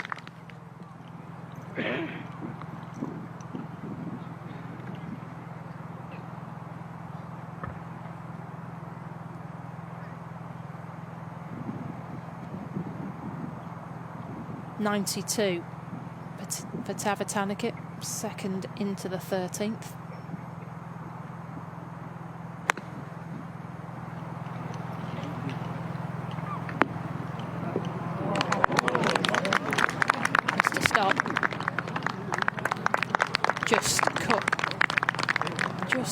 that top level there. So hard to move a wedge in from left to right. The more loft you've got, the more it wants to move from right to left. Well, nothing's changed as far as the top of the leaderboard is concerned. Solheim Boutier started the day with the lead, and she remains in the lead. It doesn't mean we've not had some fun along the way. We've been treated to some fabulous shots. And I don't think any come better than this one. A pitching wedge is 141 yards. We said she likes to go at the flags. Well, how about in for a 1 from Maya Stark? Yeah, lovely celebration there with her caddy Hadley. Aileen Kim has been charging today. She has. This was for 3 birdies in a row on the par 3 15th. That's taken her to 13 under par. But steady as a rock, Solheim Boutier.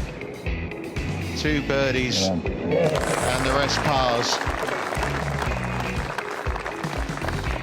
It means she has a 2-shot lead, although that could become 3 if this doesn't go in.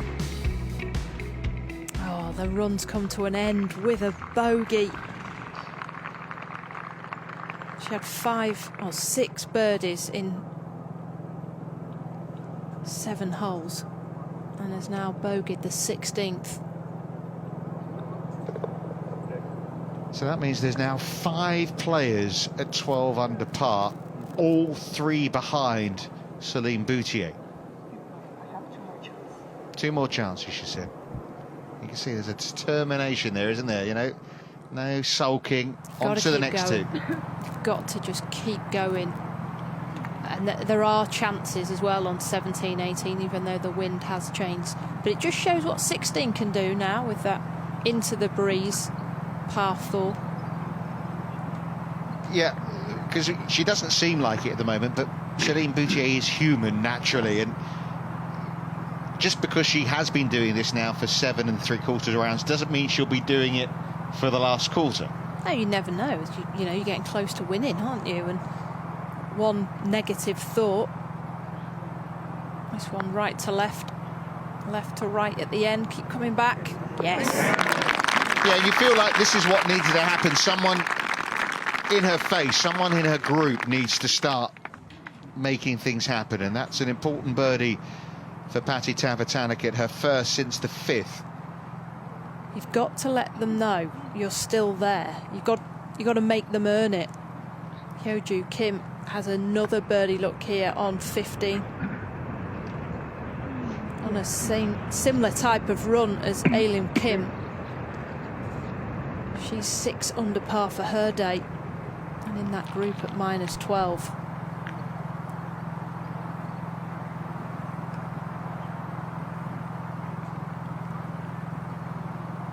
Well, she's seen Tavatanakit get to 13 under. Stark to try and do the same here at 13. One of those double breakers like we've seen from the other side. It's right to left predominantly.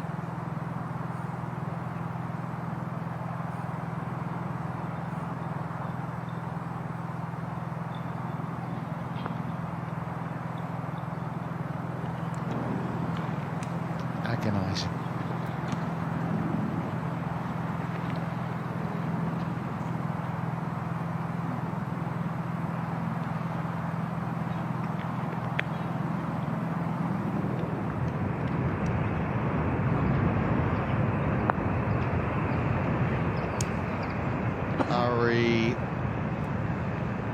So just a 3 for Roning Yin.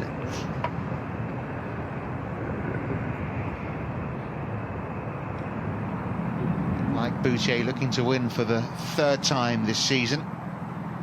Like Boutier won before she won the major in 2023.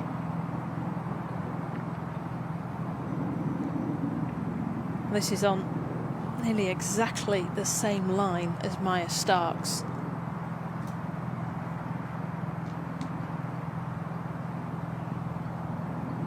I think this, it's going to move more left early.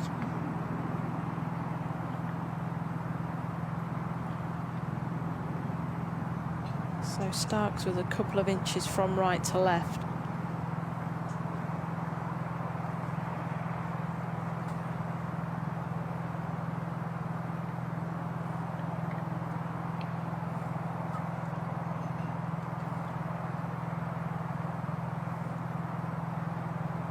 She's been 50% conversion from this sort of range all week. It's that familiar feeling. Boutier in front, making birdies, keeping everyone at arm's length. The lead is 3 again.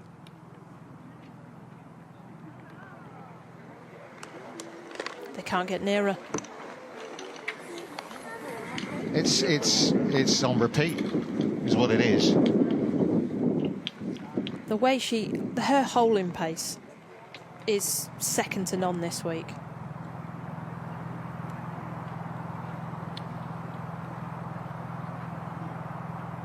And it, you know, for how dispiriting is that, say, for Patty Tavatanakit? You know, you just made that birdie. Come on, let's see what you can do. Boom, that's what you can do. Yeah, you just want to come off the golf course thinking no regrets. Shabuna almost beat herself yesterday afternoon, and with Stark and Tavatanakit, it's like, let's do all I can. Let's shoot as low as I can. If she wins, then best player did win.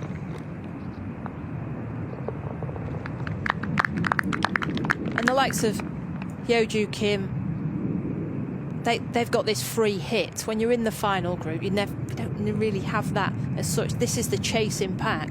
So the final group always has a little bit more of that pressure on you. But everyone's under par. No one's doing anything wrong. It's just the fact that Boutier had a 3-shot lead and she's 3 under. Well, it's a joy, isn't it, really? You know, sunk in the views. Firth of Clyde. Enjoy the birdies, enjoy the sunshine, and move on to the par 5 14th.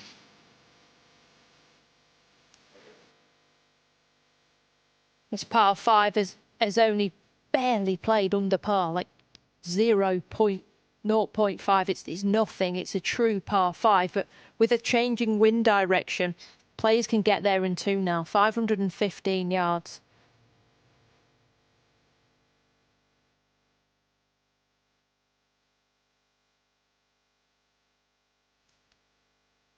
Flag today is 21 on, 7 from the right. Birdie the last 2 days has Solheim Boutier. And it's another fairway found. In fact, not just a fairway found, another middle of the fairway found.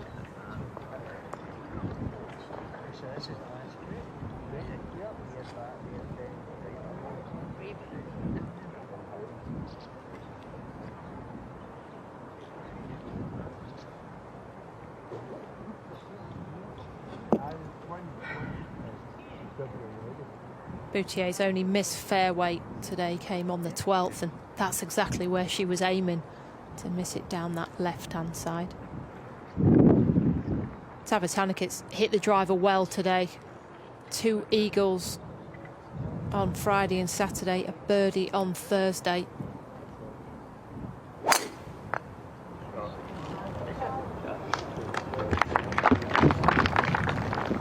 She could do with another eagle today. That's a nice start. This is just unbelievable ball striking by Tavatanakit. Over 300 yards. Been saying that all day long and splitting the fairways.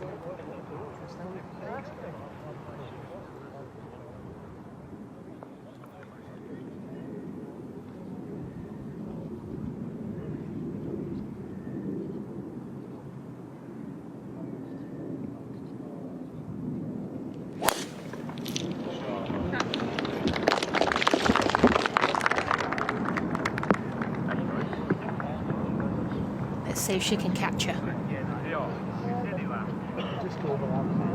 Not quite, but you remember yesterday she hit it on the right-hand side, it stopped and it didn't get any release. Today, down the left, she'll certainly easily be able to reach into, won't have to force it like yesterday. Well, this hole is the Aon Risk Reward hole, the season-long competition across the LPGA and PGA Tour season.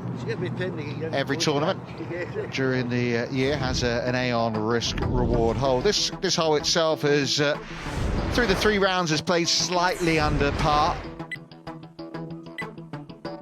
It's played at 4.94, 5th easiest hole on the course this week. Solheim Boutier, as I mentioned just now, has birdied this hole the last couple of days. That's where they lay up to. The importance, as these 3 players have done, is to find the fairway. You miss the fairway, then you're going to play it over par. You find it, well, as you can see, chances are you're going to play it under par.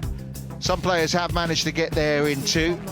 This was last year with Ayaka Foodaway, who is not one of the big hitters on tour, but she still managed to walk off with a couple of birdies here last week on her way to that Sunday 62, which tied the lowest final round score shot all season on her way to picking up the trophy. A reminder that the players will take their best 2 scores from the week from each hole nominated, so confirmation of how it has played so far this week. The easier, or scoring easier, the 2 par 5s on the back 9. Did play slightly over par on day 1, but with the wind dying down the last few days, it has played a little simpler than that. Here's a reminder of how things look. We're over the halfway stage of the season. Steph Kyriakou is leading the way. A couple of Australians have won the $1 million prize already. She'll be hoping to follow in the footsteps of her compatriots. $1 million each for both the winner on the LPGA and on the PGA Tour.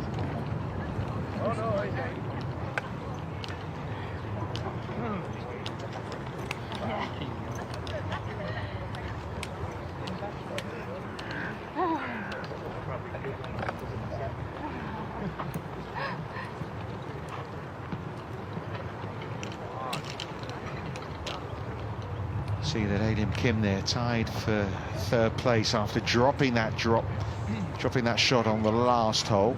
Just come up shy of this bunker at 17. Just needs to keep it right off this flag.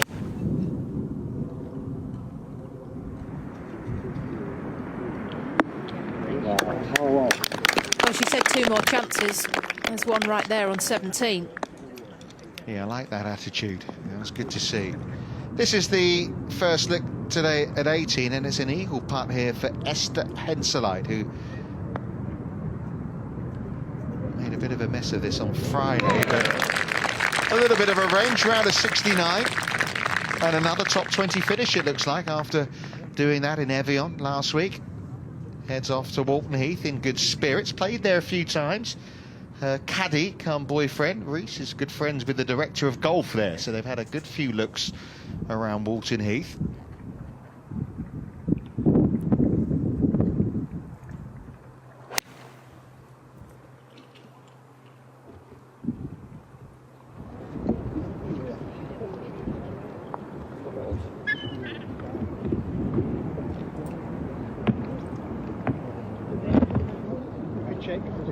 Just a layup there for Solheim Boutier.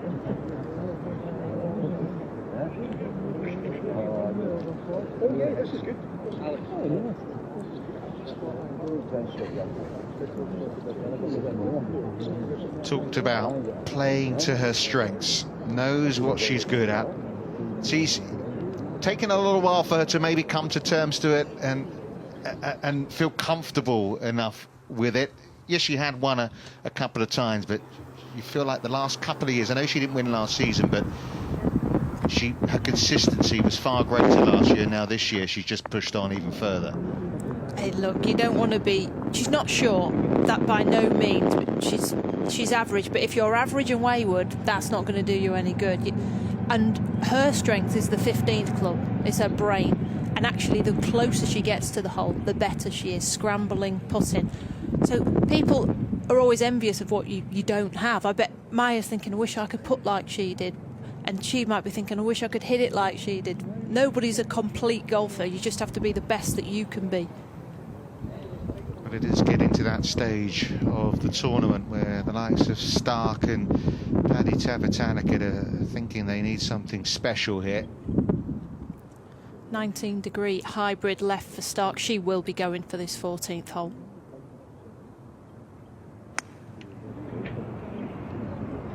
Is it going to move from left to right? It has.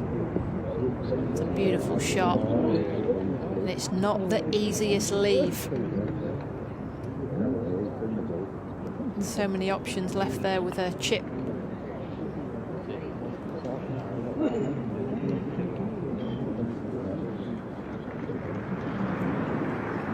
Chance to bounce back. Not taken by Elim Kim.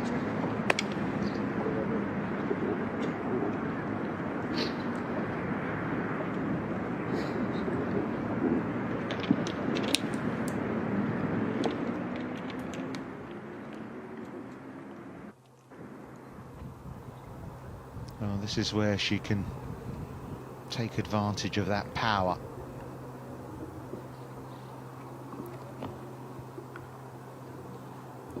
This is a straight-faced iron. It's got a graphite shaft. It's got a little bit of a thicker sole. Makes them easier to hit higher. Can she stop it?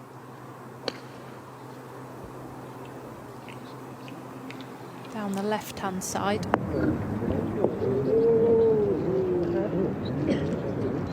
That's a better spot to be.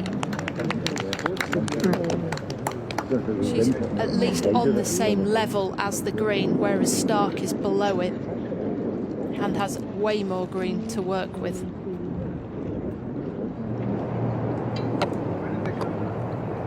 Rolling in down the left side, good place to be at 16, but looks like she might have turned it over. Oh, it's a different golf hole today. Remember, her, Kim, they were both playing nicely, so it's not that it's bad golf that's causing that, it's just playing a good 40 yards longer.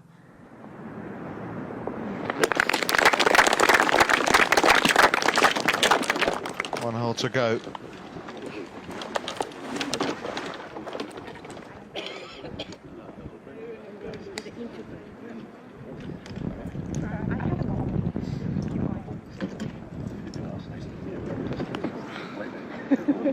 Back to 16.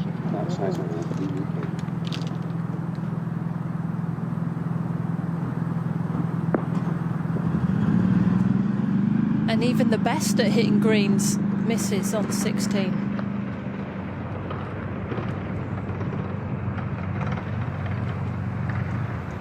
Well, yesterday, Nicole Brock-Estrup thought she'd hit the perfect tee shot. And it got in that front bunker and she had to come out sideways. It played half a shot over its par, this 15th hole. And that was all to do with that pin position. 154 yards today. It's at the back, it's on the left-hand side, and you have to think she'll be playing right of it.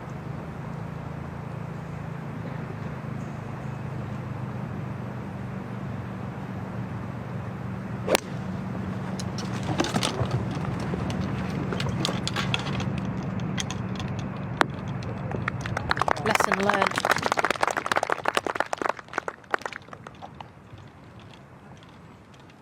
So laid up, Solheim Boutier. 66 yards for Boutier. Oh, that is delicious. What a joy to watch. It must be a joy to be playing like this. We thought she might be energy sapped. Didn't sleep Sunday night after her win. Drove 5.5 hours from Evian to Paris. Well, she didn't drive, someone drove her, but you can imagine all the messages she was getting.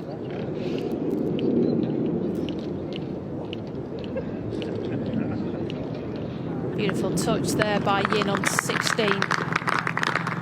yet to drop a shot. 6 under par for her day, currently in a tied for third.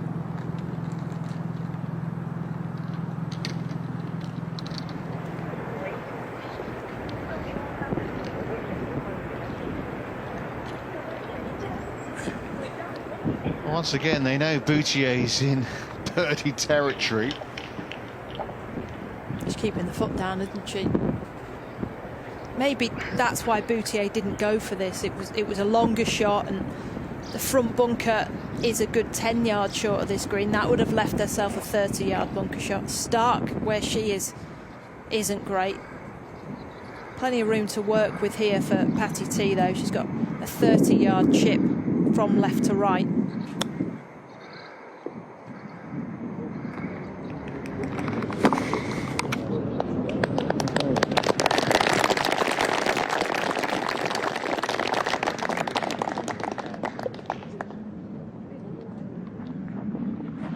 This is a very encouraging week for Patty Tavatanakit. The confidence is growing back slowly but surely. A player you wouldn't believe after the way she won the Chevron Championship a couple of years ago was devoid of confidence. Stark's going high. She's got 6 yards between the edge of the green and the flag. If it doesn't land on that green, it'll come back to her. She'll have another go.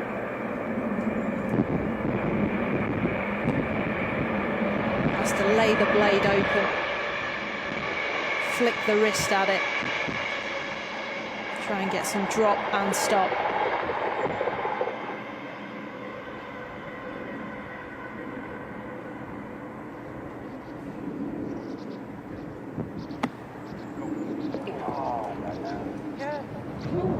Well, that's one error too many.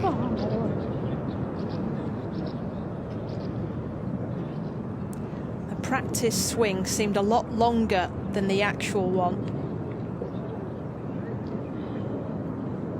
It was a high tariff. It was a difficult shot to take on. She felt that was the only way to get it close there, and trying to play one into the slope, you'd have to be hitting kind of 7-iron chip and run. You couldn't pitch it into that slope, take the sting out of it. It's too steep. This looks to be a better lie for the shot that she wants, though. She can get the club underneath the ball.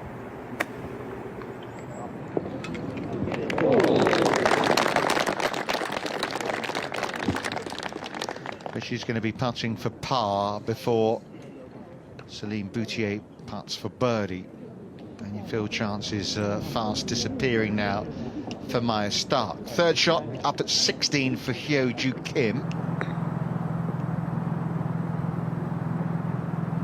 who's been hobbling away since last Friday. Managed to finish top 20 in Evian. She's up there again here. Gently, gently.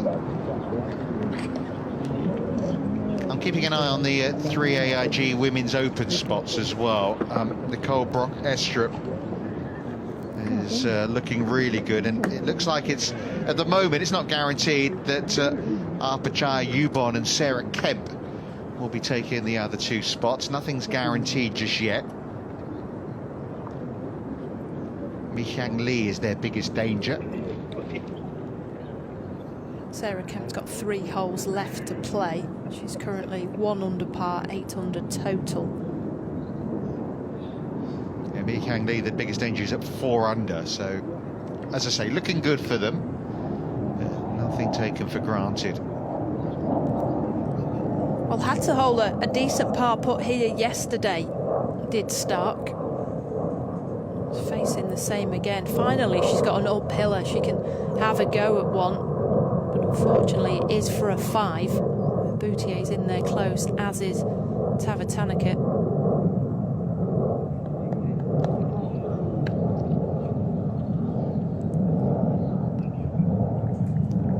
Well, even as it stands, she's 5 back. You wouldn't be surprised if that becomes 6 in a short while as well.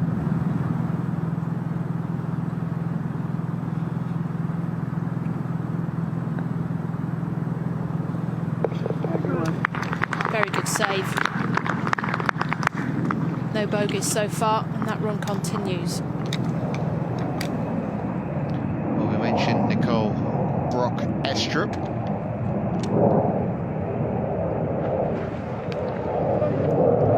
Nearly. She made a double here yesterday, got caught up in the bunker.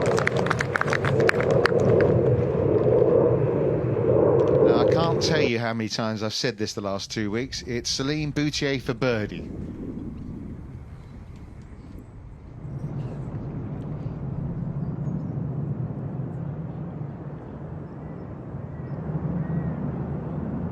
This one on the side slope won't break as much as Patty T's. It'll be a couple of inches on that left-hand side of the hole, though. Needs to keep the pace.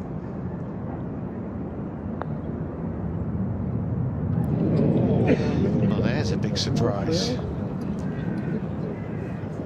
She is human, but it was a good putt. It wasn't a bad putt, was it? No, not at all. But what an opportunity for Patty Tavatanakit to close things up a little bit.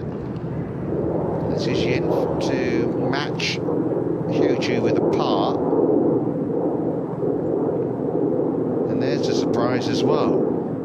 Her first bogey of the day.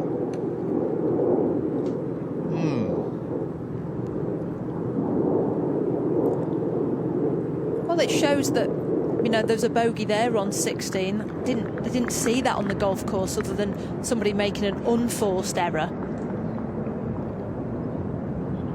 Well, this becomes a really crucial putt, because you feel like Stark's fallen away a little bit.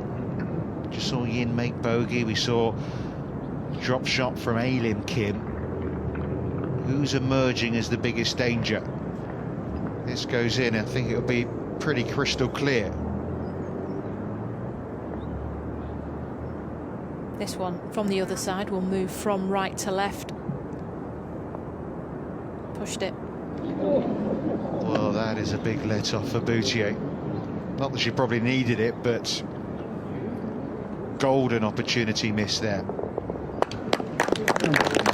Boutier didn't move much from her side. It was left to right, and Patty just started that one too high. This is for 3 in a row for Madeline Sackstrom, and suddenly the birdies, they're coming. Got 3 Swedes in a row. Headwall, Stark and Sackstrom all together on the leaderboard. But there's a French player at the top. And this to stay 3 clear with 4 holes left to play. Oh, what just happened? Well, well, well. The plot thickens a little.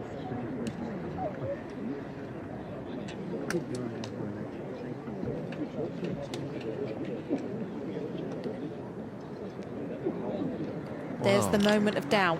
But We haven't seen it, have we? First bogey on the card. Out of nowhere, when, you know, we were expecting it to get to 17 under. Now she's 15 under.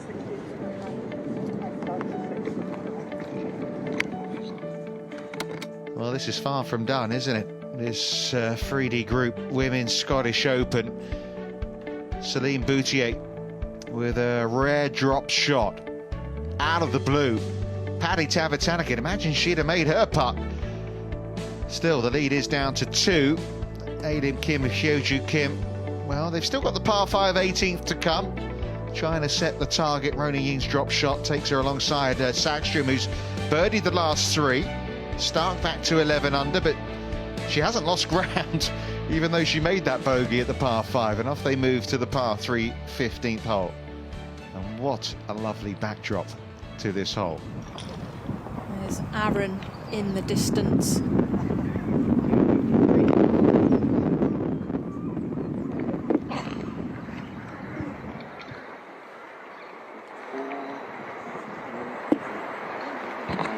Mid-60s, it's always a little more romantic.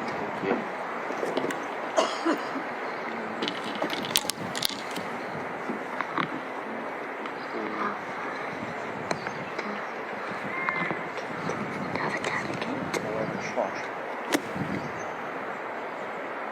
Wind coming back into the players' faces here.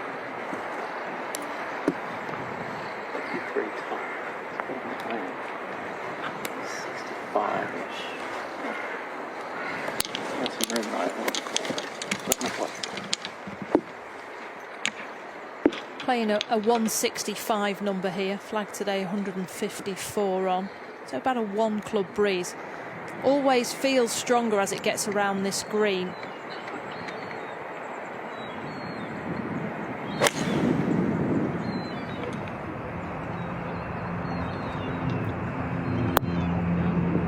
She's pulled it, turned it, added some yardage, and that looks to be...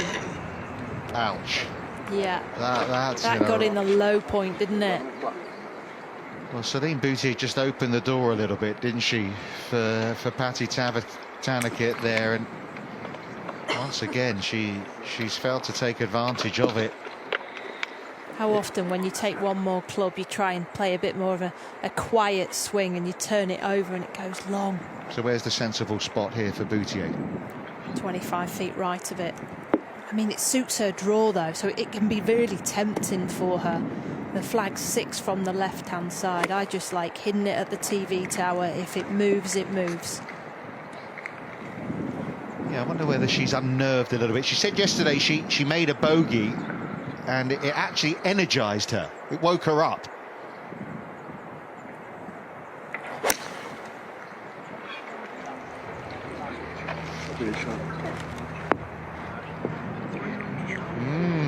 Another mistake from the leader.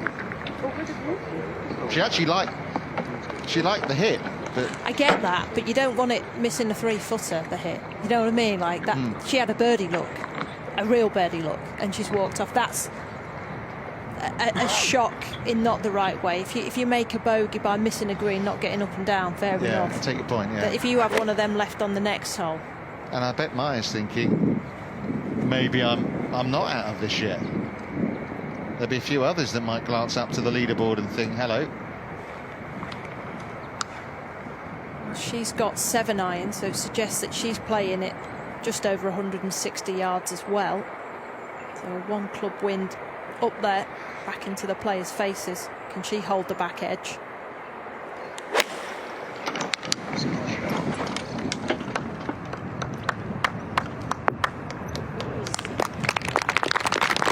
Yeah, it's just on the wrong level, unfortunately, for Maya Stark. Slow putt up the hill coming up.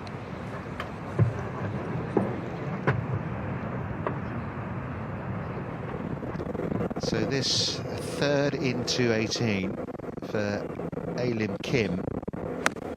Birdie would give her the low round of the day. Oh no! Oh, that's so unlucky. It's going in the burn. Oh, that's rotten luck. Oh, I mean, I was just about to say, it looks like she was born with a wedge in her hand, the rhythm to that. And how, I mean, it was a wedge in, it's hit it firm, and can't believe it. I can't believe it either. Paddy T at 1 on 9? Yeah. That But one to there. go in the burn, though, as well, on top of it. I mean, it's bad luck, and then it's double bad luck. Yeah. It's not the way you want to finish your tournament. Well, a few, had it.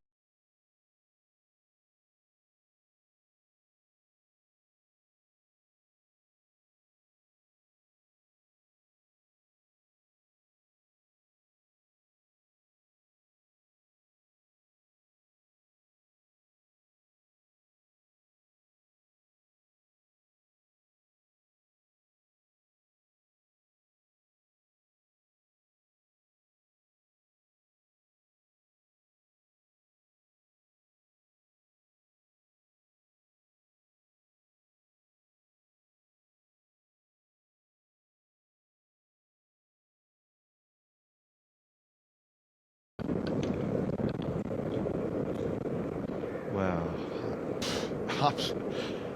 I feel so bad for Alim Kim. I'm sure she'll shrug it off, but that is a bad break. 5th shot now.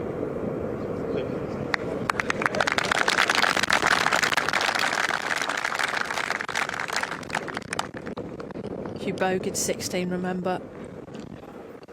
will be wanting a bogey on 18. You see she's almost laughing. She's not in a bad shot. No. She's hit the perfect shot, really.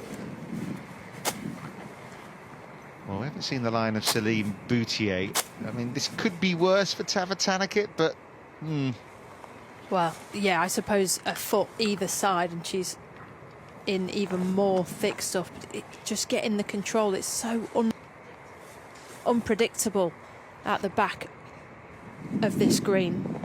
Volunteers have been stood there. And also because the ball's above her like that, does that make it even harder? Yeah, you can get the heel in and it can flip. It'll want to flip anyway from right to left. You see how she's gripping to the metal on the shaft, trying to get as much control as possible. Yeah, there you go. And where's it going to start? Not pretty either. I mean, the way Cathy's caddy, Jason's looking at that as well. Doesn't look like it's in too nice a lie either.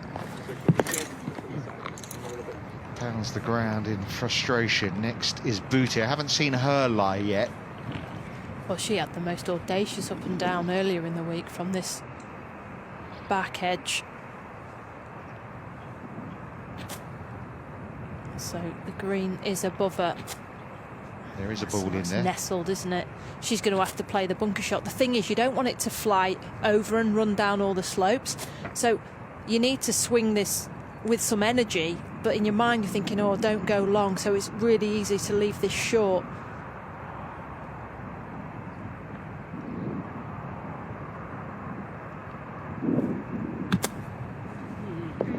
Oh, it's fantastic. That is superb.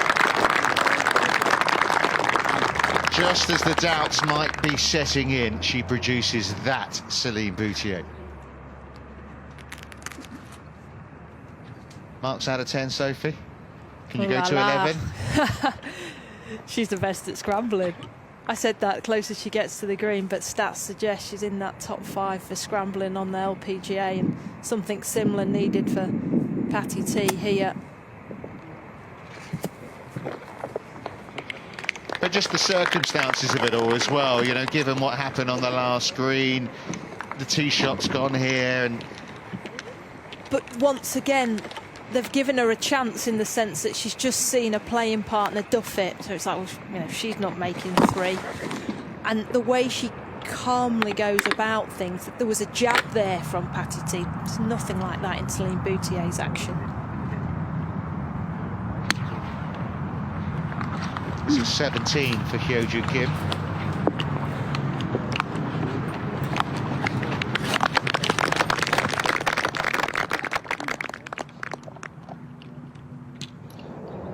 Well, here's the most informed player on the course right now. Made 3 birdies in a row with Sagström. That's great sound. Another one that's been bamboozled by 16. Miles short there. Yeah.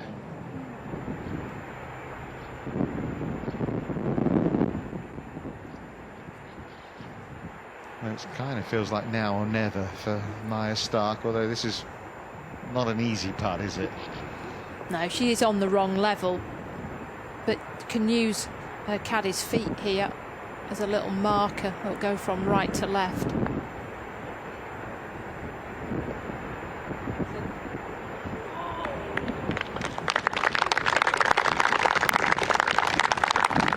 Currently in a share of 5th place, Maya Stark, led by 2, just over halfway through yesterday's 3rd round. Sensational Friday 65.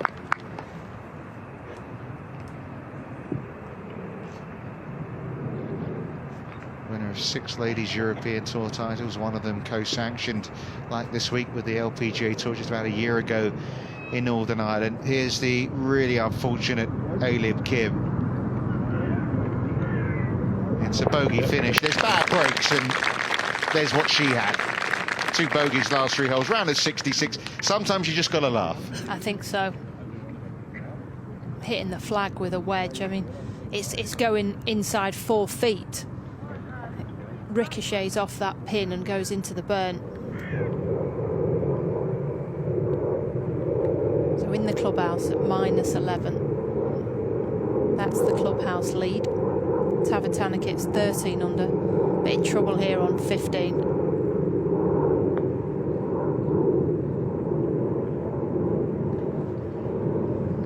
Well, double bogey 5. Didn't make the birdie at 14, and just as she got a little bit closer, she takes 2 steps back. That confidence from her is fragile still, even though it is coming back slowly. But I think we saw a little bit of that fragility there. I don't know. I think she's just turned it over. The lies was so bad. I mean, Boutier's made it look easy, but I think Tavatanakit's first lie was just horrible. Had 5 staring down after that first chip. Yeah, fair enough. But all the birdies she's had, this could be the most important pass she's had this week. Boutier. The lead's 3 again.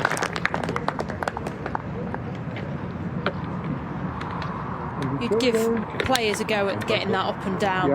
No one's getting it as close as Boutier just did there, and in the final group, leading the tournament. That is unbelievable.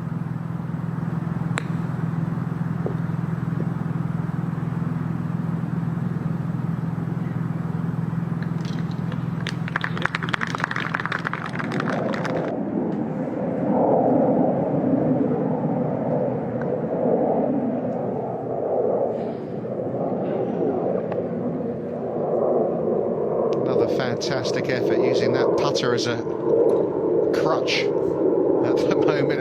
Here's Shoju Kim. Should be glad next week's a flat course as well. Yeah.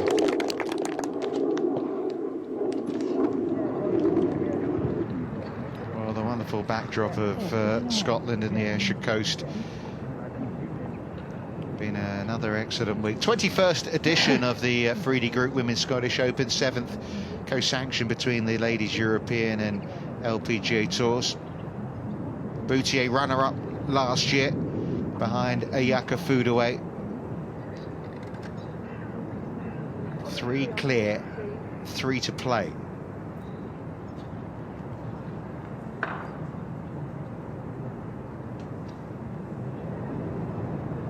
This hole, though, is proving tough today.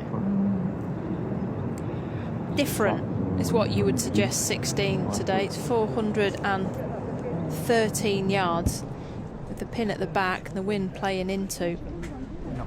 The bunker at 260 yards. And that's almost the trouble. It's like, well, if I hit a good drive, I'll get it into that bunker. So players are opting to lay back of it, and then they're too far back as such. You've got over 180 yards to the flag because of it. Boutier will need to give this one a ride. 3 wood.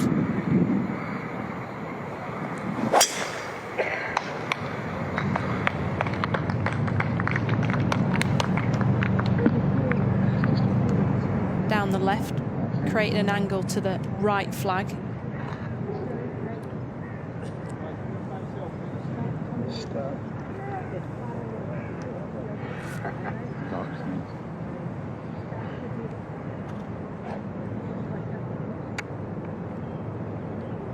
Same club for Stark. The bunker on the left half. You just want to take it over that, and it'll kick left from the spine.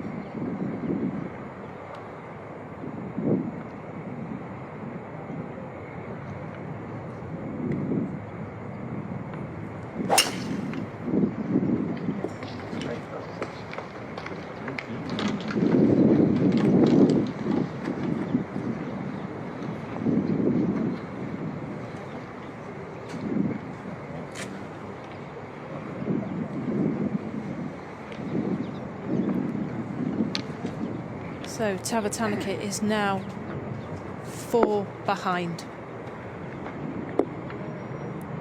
Made a 5 on the 15th.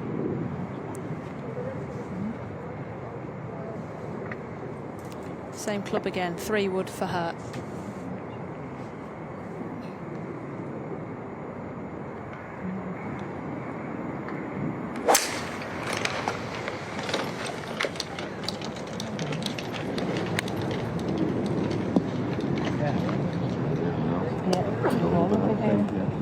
That's okay down there. Not a bad spot to be at all. Sagström for par. From right to left, trying to get up and down.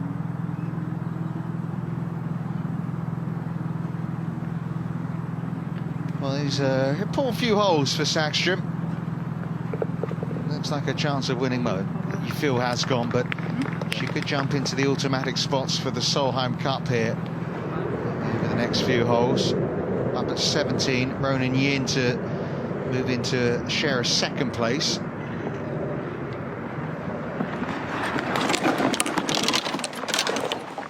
It's cut on a plateau on the left-hand side, this 17th hole.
headwalk, 17th tee shot, dogleg from right to left, and that is left.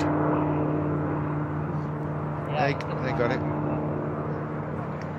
Hopefully it's at the bottom of the hill with some buggy grass paths that run through those dunes. Well, there's a ball there somewhere. And you can see it, see the top half of it. This is juicy.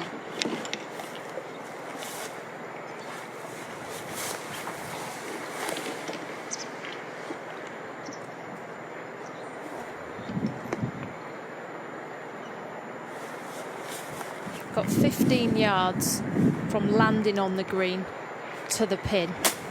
I mean, look at it. This is going to come out so soft, you'd expect. There's a bunker to fly in front. Going to play it like a bunker shot, in fact.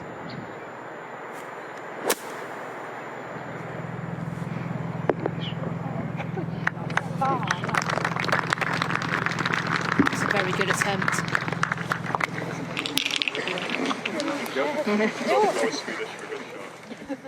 Well, Hyoju Kim has waited here for the green to clear, so she feels she can get home.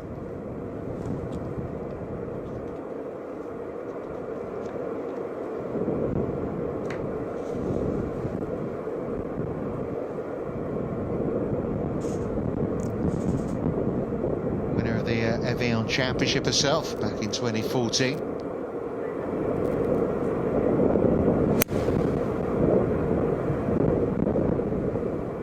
On a good line. Just needs to settle. There's a bunker.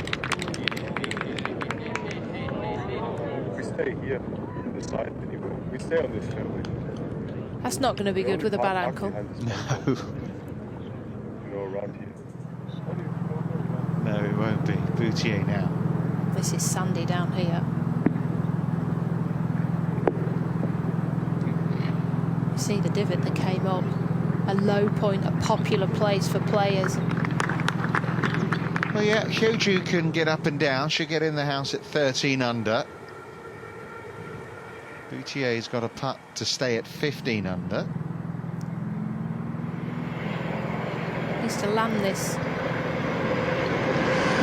the train putting her off. It does seem that a lot does distract her. It's actively annoying Maya Stark on this back nine. Yeah, it's busy, isn't it, the track for a Sunday? Nobody complain there's not enough trains on a Sunday. Bet they're not on time. Right, you've got to land this in those shadows, up on the right-hand side. And that's that same type of line that Boutier had. That's so wet down there. We've had a lot of rain. I know it's gorgeous at the moment, but the whole of July has been damp and it's in the shade. It's not been able to dry out. It wasn't that well executed, but the lie caused that. So all struggling big time for par here.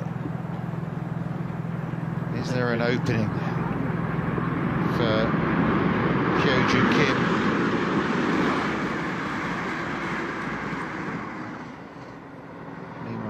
Yin playing her third shot in.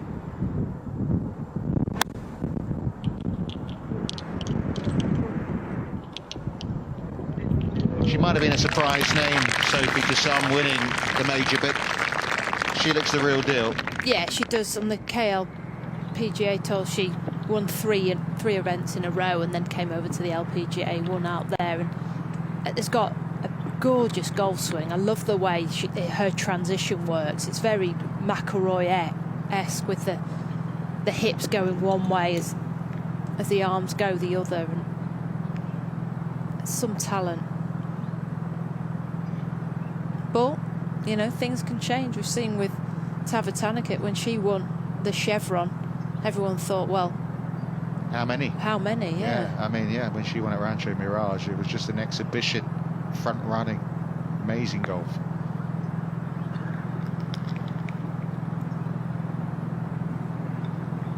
So bogey at best after the double bogey at 15.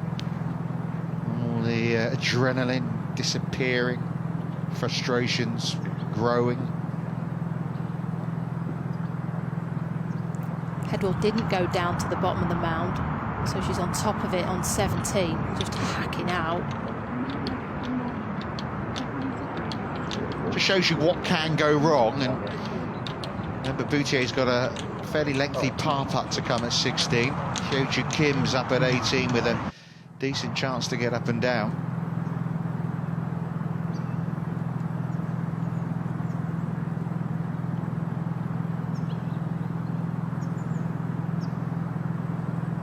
Par putt for Stark.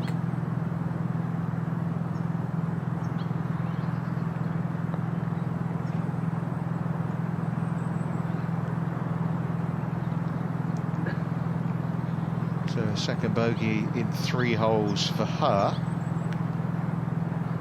Costly, not just for the time, in terms of dollars won as well at this stage of the competition. $300,000 for the winner. It was $1 million last week in the bank account. Well, I suppose there's tax involved, but you know what I mean, for Boutier last week.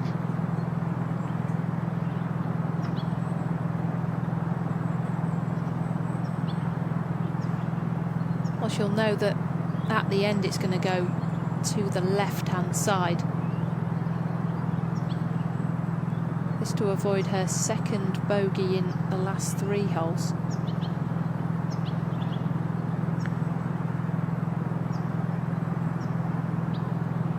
Never did it? No, so the lead is down to 2 to go. Remember, Hyoju Kim up at 18 has maybe the chance of getting up and down for birdie.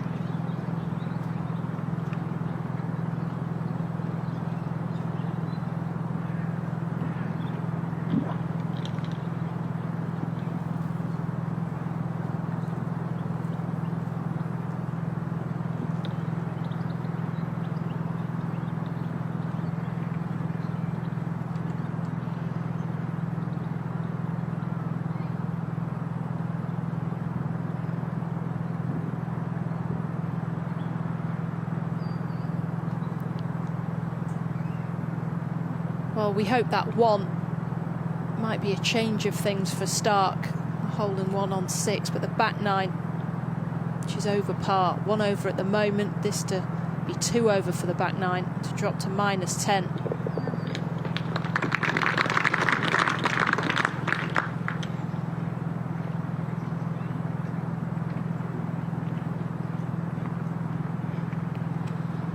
Yeah, it was a big bright spot on what's been a tough day for the Swede. But it's down to 2, you feel now, and it doesn't involve Maya Stark or Patty Tavatanakit. No, it's all happening on the 18th, isn't it? Well, Hyoju Kim do. She's pin high in 2. Chip in. Certainly make it interesting.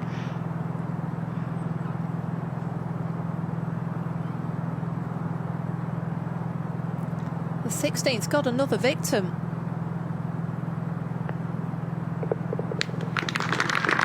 All 5s in the final 3 ball. Yeah, 16th has proved to be toughest hole of the day.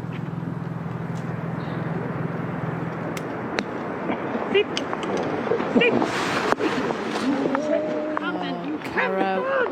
Only had 1 top 10 this year. Well, here we go. The lady with the bad ankle. Get in. Oh, well, she tried, didn't she? I think she thought she had to hold it. She won't be aware that Boutier maybe has dropped a couple. No, she definitely won't have updated, will it, through 16?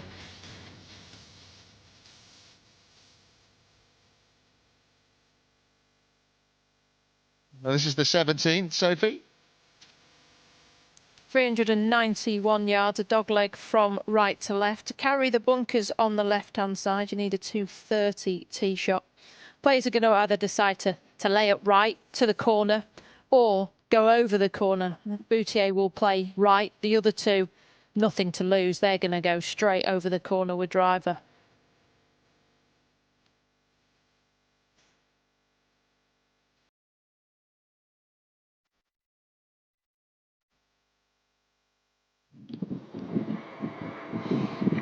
If you heard any bad language, there you go. Apologies for that. I'm not saying I picked it up myself, but apparently it may have been. Now, Boutier. The lead at the moment is 2. Back into the players' faces from right to left is the wind. 3 wood to the corner. 240 run out on the corner.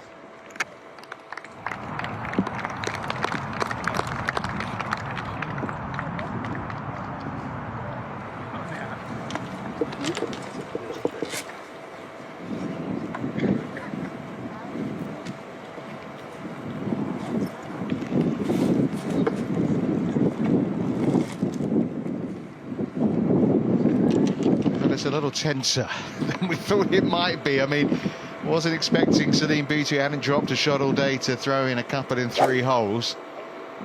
She's kind of kept it interesting in a way. She has come back to the field. I said how she'd made so few bogeys in the last 2 weeks, and now we've seen 2 in the last half an hour. Stark staying disciplined. She isn't going for the corner. She's playing down the right-hand side, taking all sets of bunkers out of play.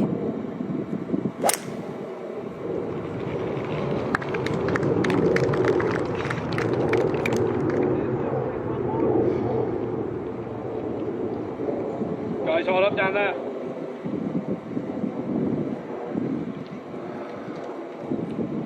Well, this going on at 17. About to get all that drama up at 18. Big putt coming up for Hyo-Joo Kim.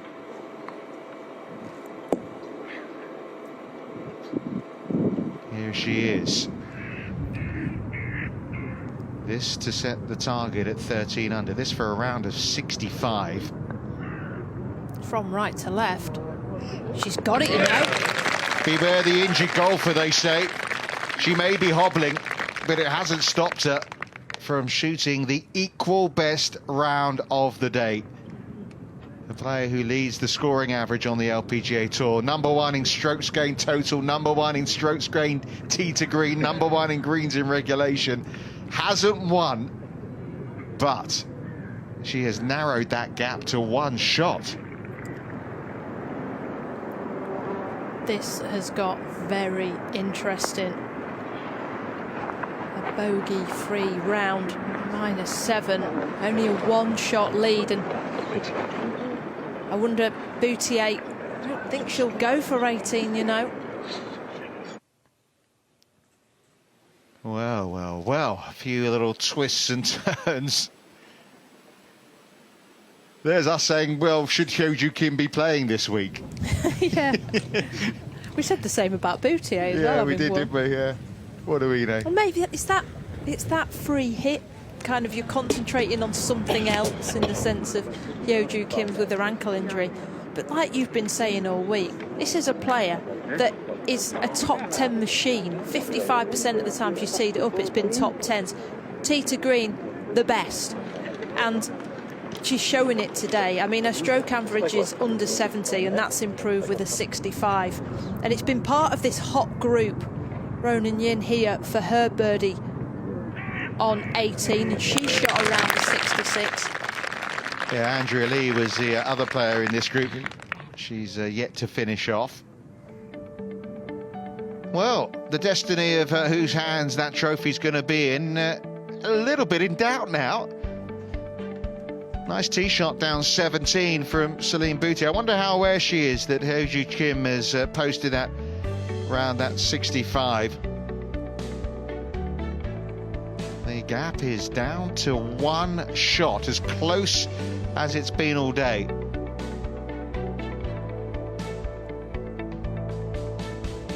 Nothing much really anyone else can do. The likes of Paddy Tavatanakit, Maya Stark and Sagström and Brock Estrup too far back. You can see Andrea Lee who was in that group, has finished off, and she has managed around a 69. So top 10 for a player that is knocking on the door of a place in the Solheim Cup.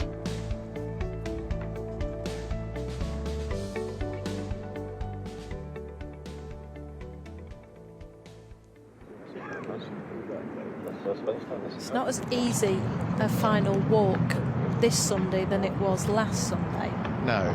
Well, that was magical, you know, shouts of Céline and everything that was going on with the crowd support. You know, it's a major in France, and everything that brings. Different this week. Yeah, another magical setting, but different.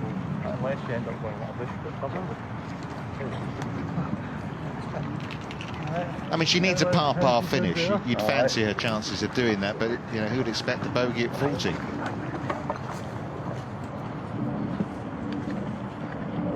First up is Stark. Boutier will be able to learn from this. How's the ball going to react? It's been quite firm on 17 all week. Flag 5 from the left, 17 on. Ball above her feet. That's going to work out well for a draw, which is required here.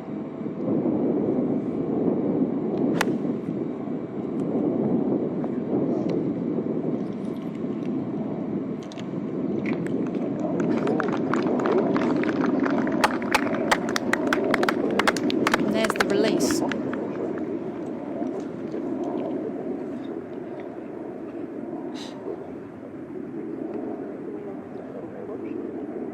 Some lessons to learn this week for Maya Stark. There's a player there that's highly talented, that's for sure.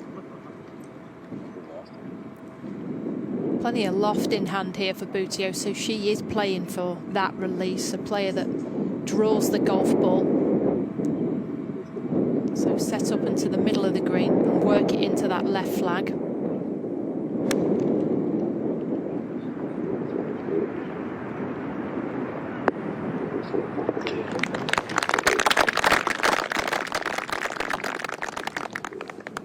Can't go after that. The slope on the left-hand side of the bunker would just kick it on. You have to play right, no matter what the circumstances. Yeah, I just wonder whether she does now. I remember when we're just concentrating on Patty's shot first. There's a leaderboard you can see over on that left side.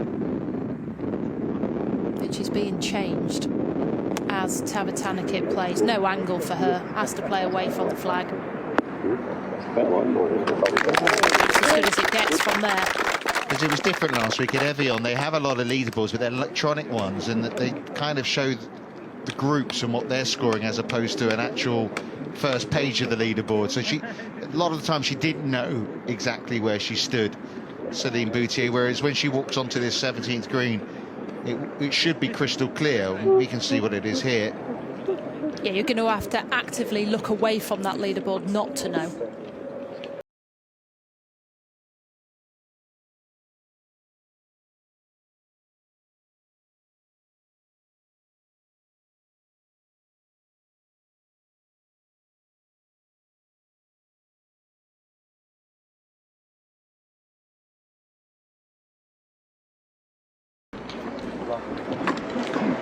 Sorry, but you know why.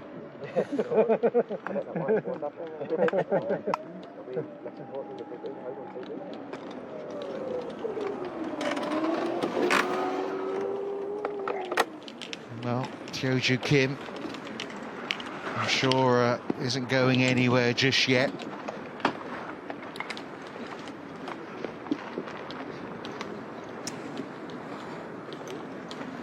This is what Boutier's got left for her birdie. There has been a French winner of the 3D Group Women's Scottish Open, and there has been one here at Dundonald Links as well. Isabelle Buono. Okay.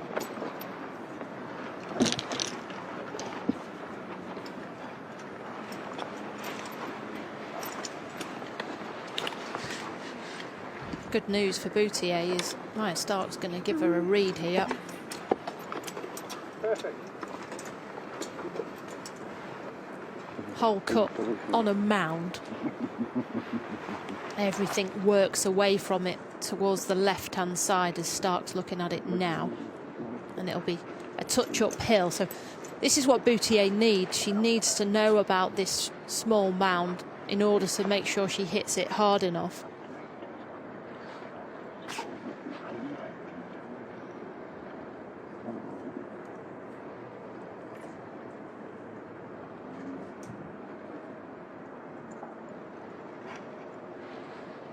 And it's all about jostling for position now for Maya Stark, sharing 6th place.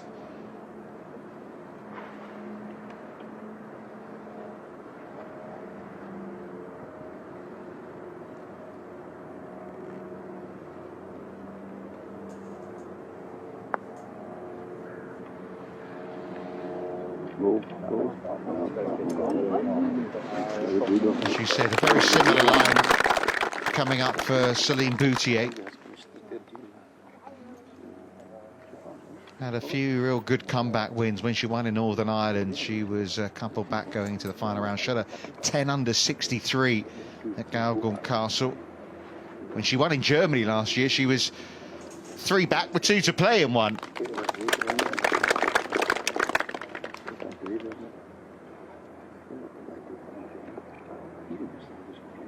Hyo-Joo Kim. Don't give all those golf balls away. No, you might need a few more. It's been a remarkable season. She finished top 20 in all 4 majors so far. In fact, she's only been outside the top 20 in 1 event all season. 5 times a winner on the LPGA Tour, one of them a major, which happens to be the same as Solheim Boutier's, Evian, albeit 9 years apart.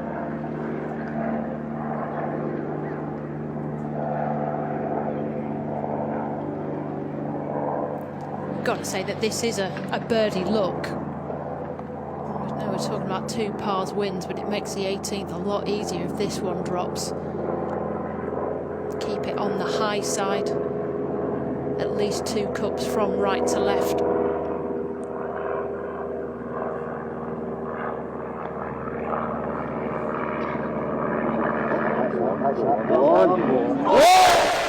As if there was any doubt. We should know better. Solheim Boutier slams the door shut. How's that for a bounce back?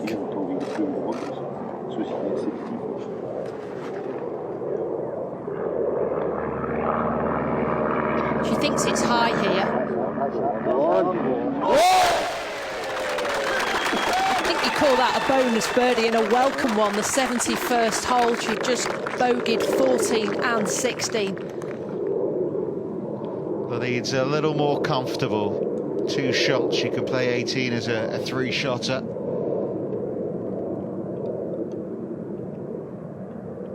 Because we have seen players get called up, but mainly because they've found the burn over at 18.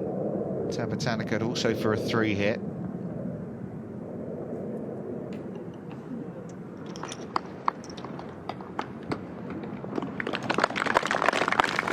And there's still a chance to keep her run of in the 60s going. Yeah, at the moment, if she pars the last, it's around a 70, but don't think that's going to be on her mind somehow.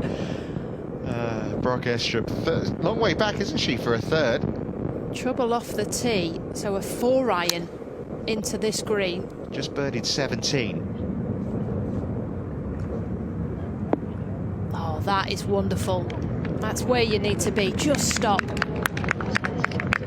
She's taken the burn out there. Yeah. You can put one from down there, no issue at all. Well, she has had a runner-up finish on the LPGA Tour. No longer an LPGA Tour player. Lost her full playing rights a couple of years ago, Nicole Brock Estrup. But what a week it's turning out to be for her. She will be joining Caroline Headwall and the others at Walton Heath.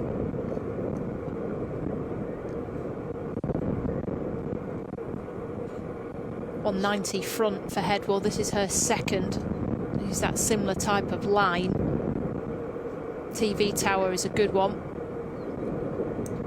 Well, Caroline Headwall backs off, just to say that Sarah Kemp birdied the last to get herself in the share of 9th place, so she's heading for the AIG Women's Open, as will be Alpachaya Yubon of Thailand, who was an invite into the tournament this week. 3 different continents all qualified. Now Caroline can get like this. She can get jittery. She's just on the back of a 5 on 17, second guessing herself. Don't want to leak this one right.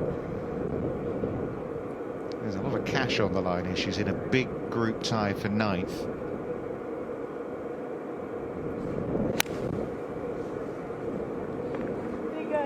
Be good, she says.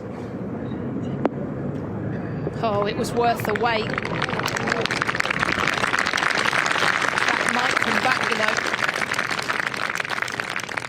Well, that putt could take her from that big group sharing 9th into a potential tie for 4th place, which will be worth a lot of money.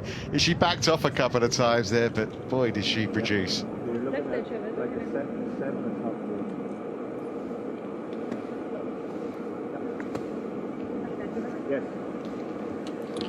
Well, Saxstrom is seeing what she needs to do.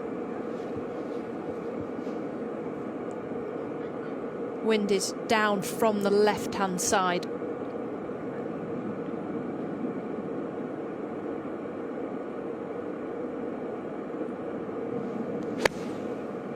That's down the left. It's fat. And in the burn.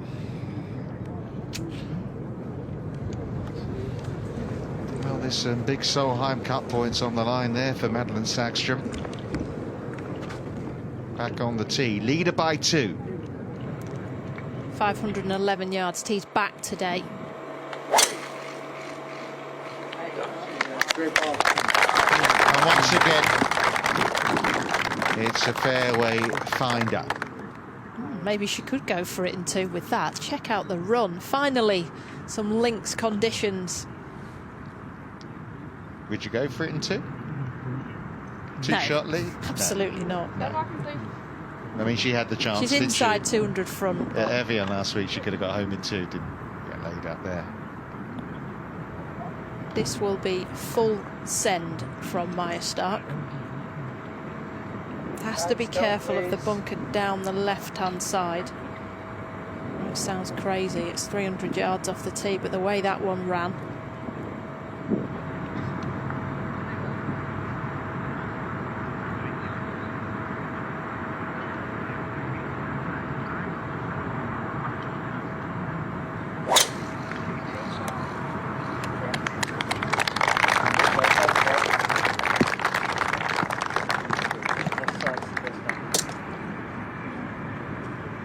Everyone stand still, one more player.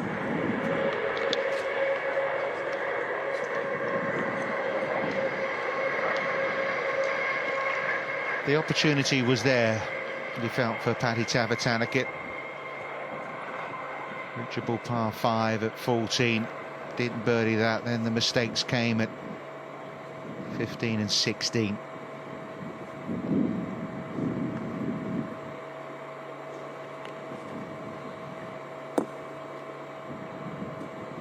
Come a long way since the tears here of last year, where she was just overwhelmed by the fact that she'd actually made the cut. That's how far she's come. This has been a good display, tee to green. It's a putter that's been cold today.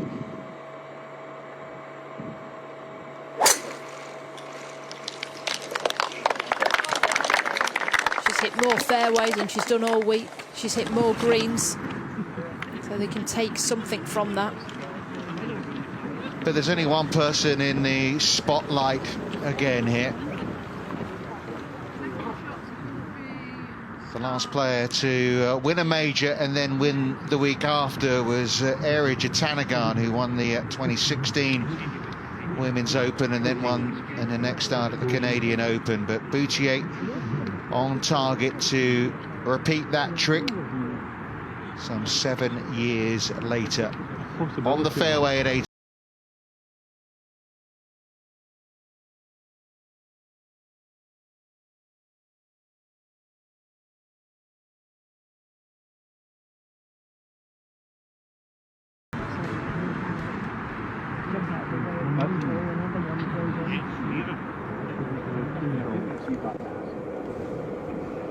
This is where Sanction finished.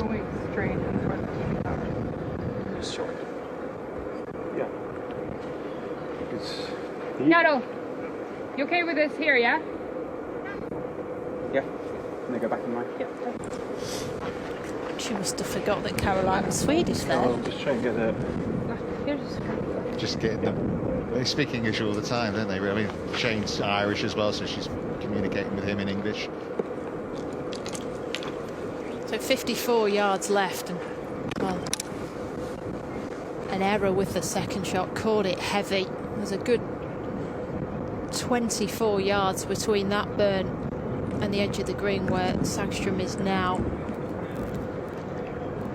But once again, she's shown a liking to links golf, a player who at the last 2 AIG Women's Open finished in the top 5, so close in the battle with Anna Nordqvist a couple of years ago. Carnoustie up there again last year at Muirfield, just missed out on that playoff. Player who said actually in an interview this week when she first came to Scotland she hated links golf. 51. Yeah, 27, 24. And to love it now, even when you do find the burn at 18. Been working so hard on that second shot, trying to keep that wrist angle on the downswing to stop the fat. It's just come on this 18th hole, and there is still pressure on. You know, lots of money and points to be played for. Can she get this up and down? Flag 24 yards on, so a 54-yard pitch for the Swede.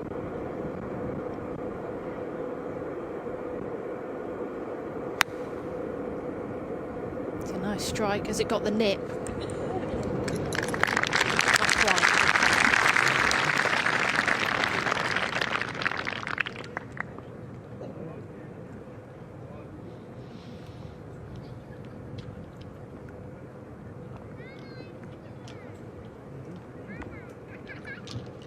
Well, this is another big step forward for Nicole Brock-Estrup.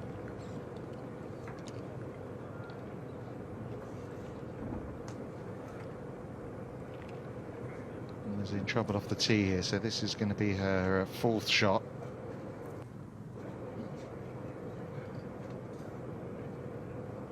Will be put in this one. A slope in front of her to come up and over. That will sling it to the left, and then as it gets on the green it'll be downhill from left to right. It's quite steep though. You can really give this a thump up the hill.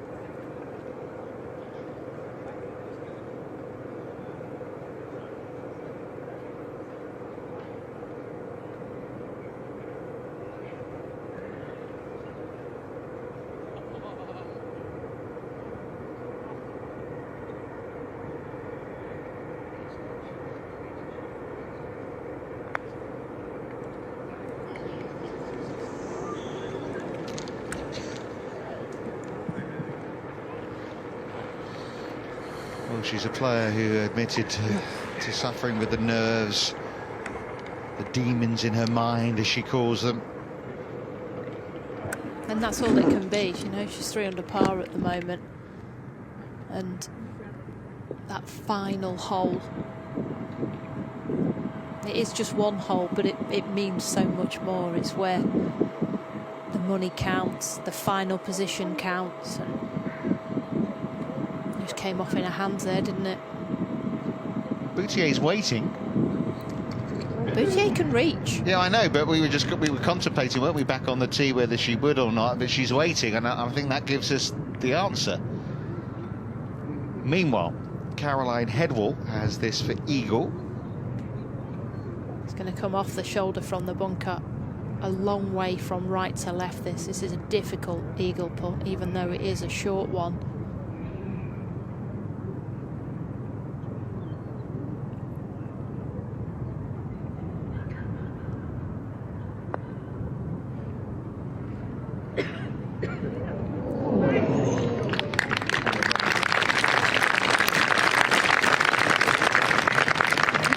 made up for the bogeys on this back nine. She's 2 over for them.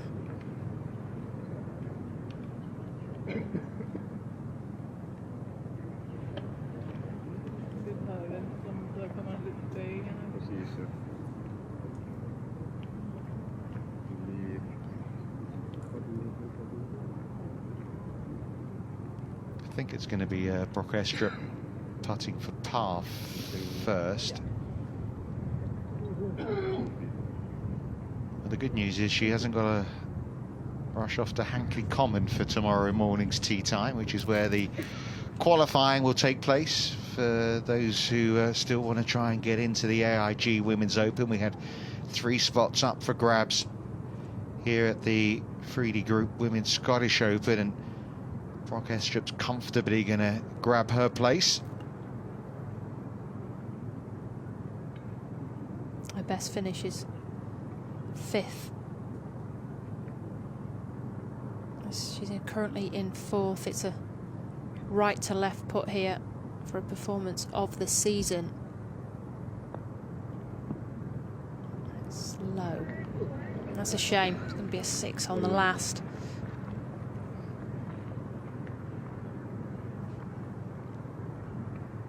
Yeah, for the time being, that leaves Aileen Kim alone in 4th. She slips back into a share of 5th, but fantastic week for Nicole Brock Estrup.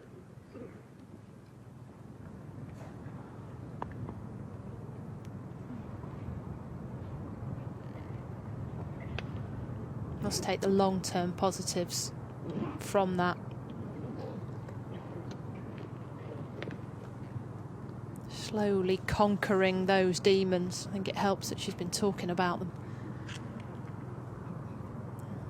Well, Madeline Sagström, as I've mentioned a couple of times, just 1 place out of the automatic spots for the Solheim Cup. It's her compatriot Anna Norquist who's just above her. She's had the read from Headwell. She knows it's from right to left. It's for an up and down to save par from the burn.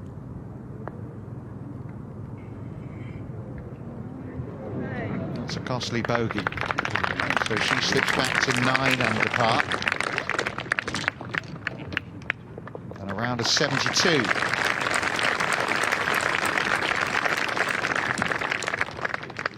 Looks like she's going to swap positions with Caroline Headwell.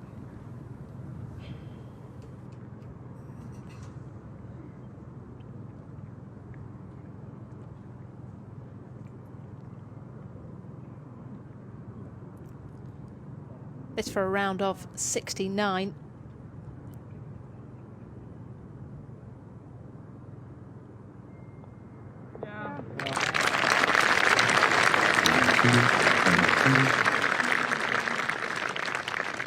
Yeah, terrific performance from a player who ended last year with a win in Spain.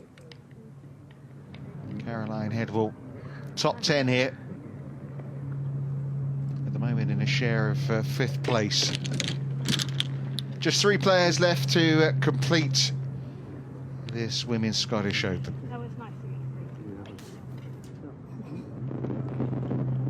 All of them are going to go for this in 2.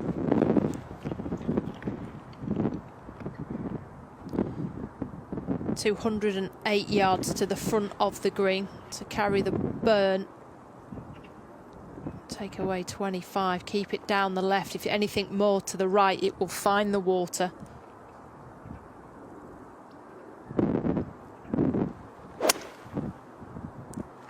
...232 yards. It's a great shot from no angle at all. Finds the putting surface.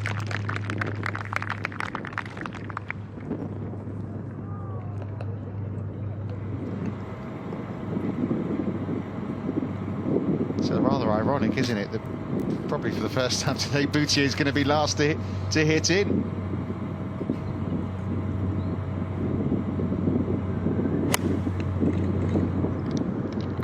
That's high and right.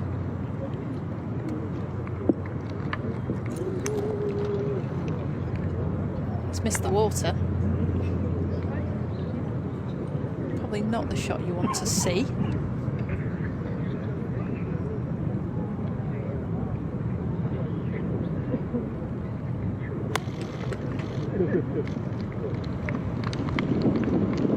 Told you she wouldn't go for it. She was teasing us.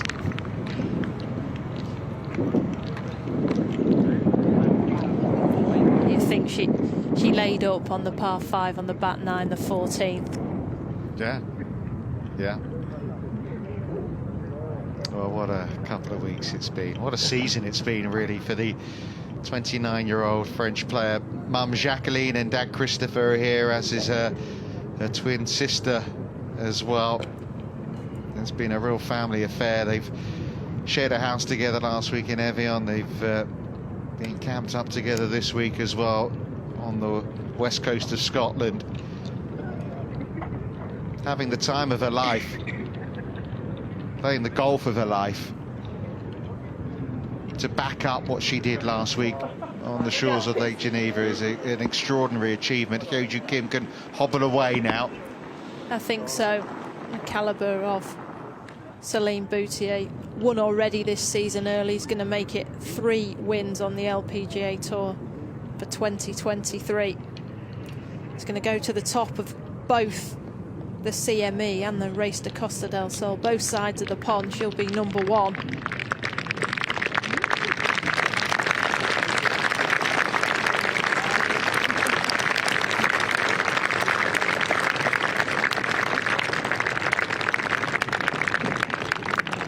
Warm applause for the other 2 players in this final group.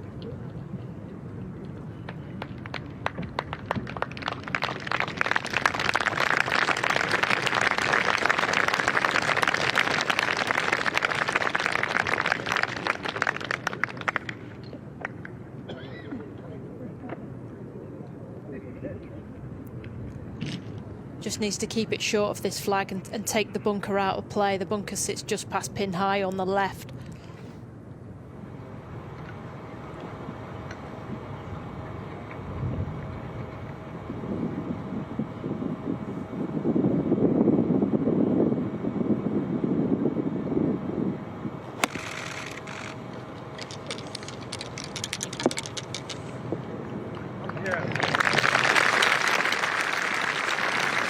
That's the job done.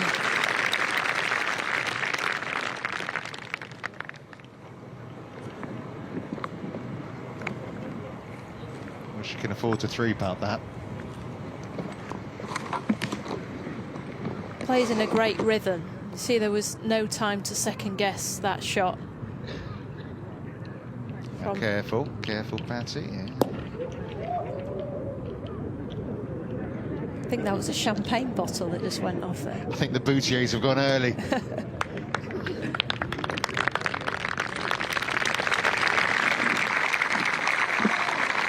clapping the champion to beat onto the 18th green. She'll go and mark her golf ball. What a 2 weeks it's been.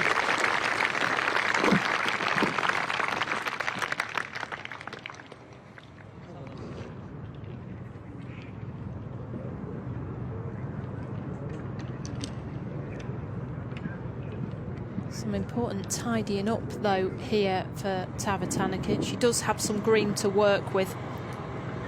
It's got 12 yards. This will move from right to left. It's lying well, will come out soft. She's landed that too far. It's okay.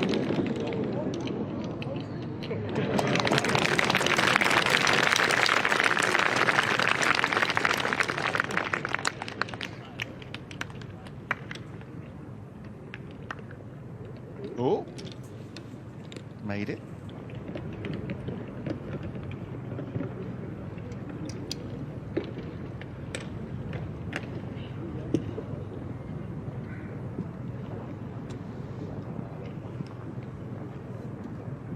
You know, a year ago we had that extraordinary round from Yaka Fudaway with Solheim Boutier and Jin Young Ko starting the day in the lead.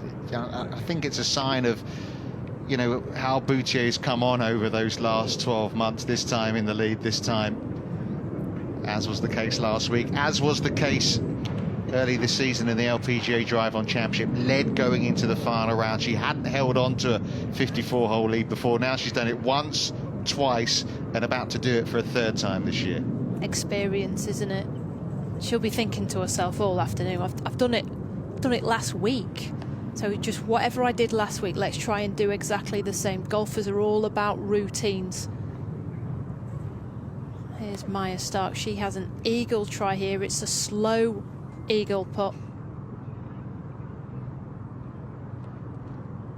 Right to left. As it gets to the hole, it'll want to move from left to right.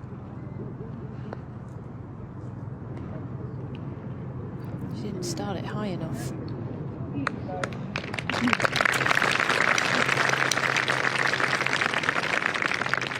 And this is a player that missed the cut here last year. The disappointment as well at the AIG Women's Open. Obviously she won after it, but these are the events that, being a European like Maya Stark, running so close to the Solheim, that you want to be up there, you want to be competing, and she has done that. Yes, she hasn't clinched the victory, it's not been the best Sunday, but this time last year for the 23-year-old, she wasn't even pegging it up at the weekend. So it is a step in the right direction for her career.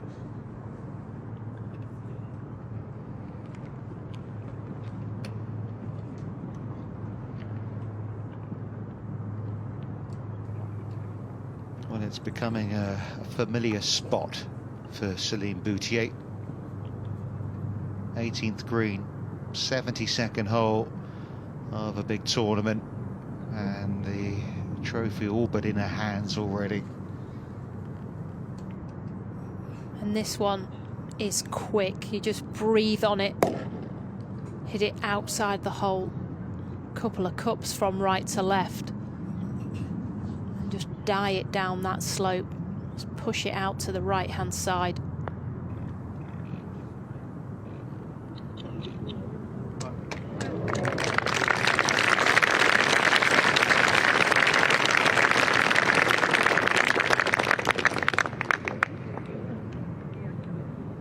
Winners tradition just marks it. Must be feeling immense pride right now, as well as satisfaction.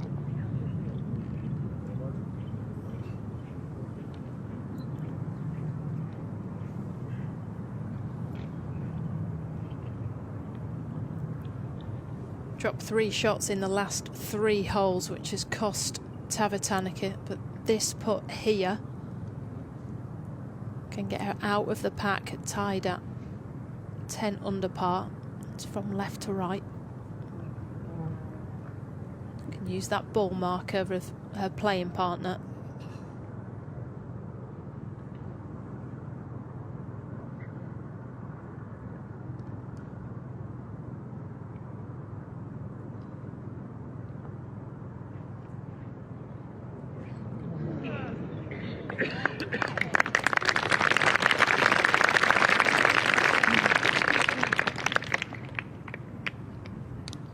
Feel like it's building blocks for Paddy Tavatanakit, and it's another step in the right direction.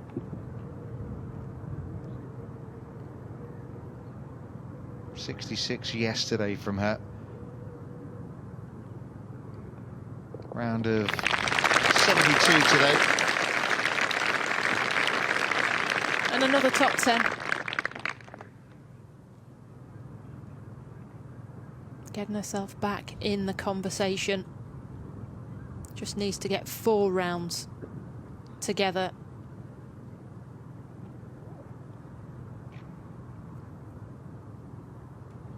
Yeah, she's looking forward to next week. Grew up on a heathland course in Sweden, did Maya Stark. Walton Heath, the venue next week of the AIG Women's Open. And then she'll move on to defend over in Northern Ireland. So big few weeks for the young Swede. This one inside the left edge. And to get out that pack at -10.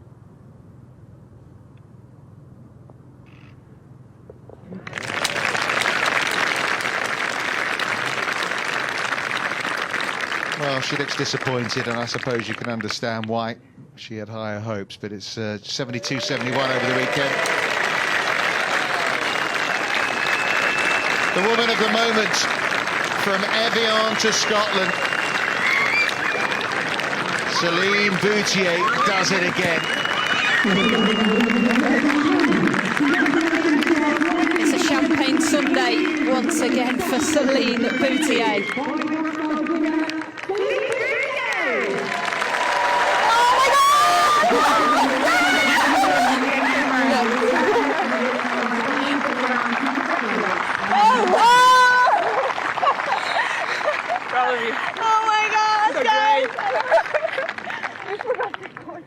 You can get used to this, can't you? What a fail. Oh my god, I can't believe you failed. No, we popped over there. I freaking heard it. It was them who popped the champagne over Tavatanakit. You need to get the timing better, girls.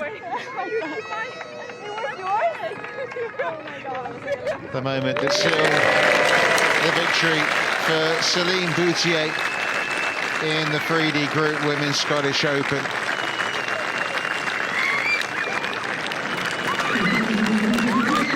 Yeah, not quite what happened last week in Evian, where it wasn't a champagne spray, it was a champagne shower.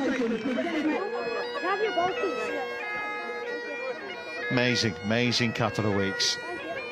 Number one here in Scotland, number one in Evian, number one on the race to Costa del Sol, number one on the race to CME. She's topping the rankings both in Europe and on the LPGA Tour.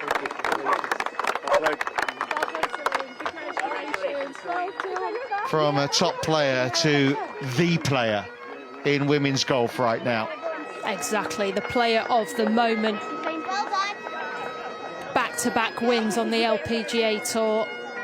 One of them the major. You wondered how she would compete this week. She came second in Scotland last year. That's why she wanted to come back, having won Evian in France. It was easy for her to stay at home, but not only did she come back to Dundonald Links, not only did she compete, she came out on top. Such a classy golfer.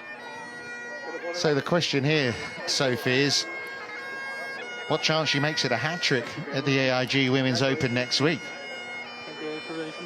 Well, rest up, put the clubs away for the next 2 days like you did this week. Her golf clubs didn't arrive on time, so she only played 9 holes Tuesday afternoon. And you just got to keep going. When are you playing? 9:20 in the morning. Just keep on rolling. Anna Madsen there, her Solheim Cup teammate from 2 years ago.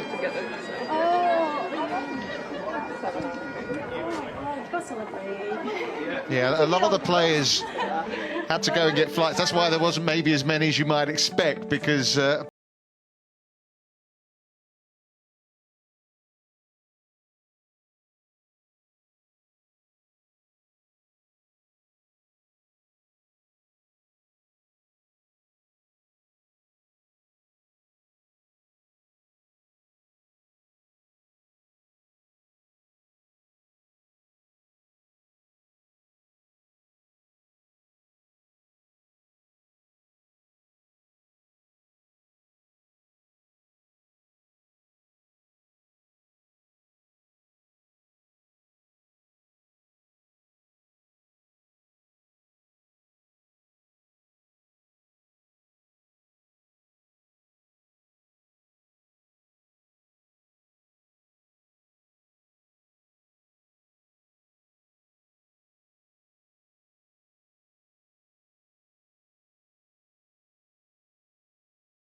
Hands on another trophy. Kenneth Lee, the co-founder and CPO of 3D Group, and Abel Zhao, the co-founder and CEO, will be there to hand over the trophy. We'll hear from the winner as well. Edgar Morse down there for us.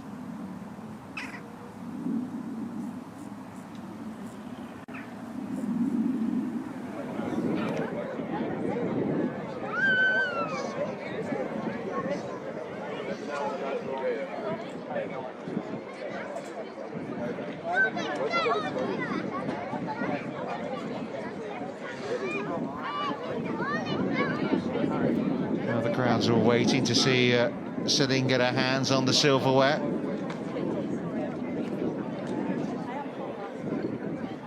Been good crowds all day. They've enjoyed super weather. It's not been the case, I'm fully aware of, everywhere in the UK right now. The bagpipes, they'll be playing in a moment as well.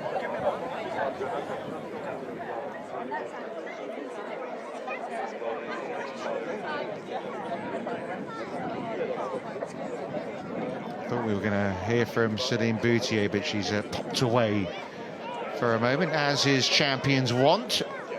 She's in charge. I'm fully informed she's on her way.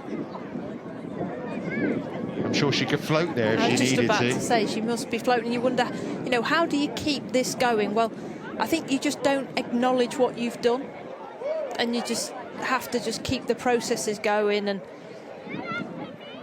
the game at the moment, just keep it ticking over. Don't try and look for anything which is going wrong. And next week, it's not a links golf course. It's going to be a bit blowy, but the conditions will be very similar to this week. It's going to warm up. It's just keep on going. Forget it's a major. Think it's just a normal event. And everyone else is talking about Celine Boutier. That's going to give her a 1 or 2 shot advantage on that first tee next week. And we always talk about where you need to be in form. And there's so many majors that are close together. If you can be in that form, then Celine Boutier, that's the place to be. Indeed it is. Okay, close to getting our hands on the trophy. Let's hand you over to the prize presentation.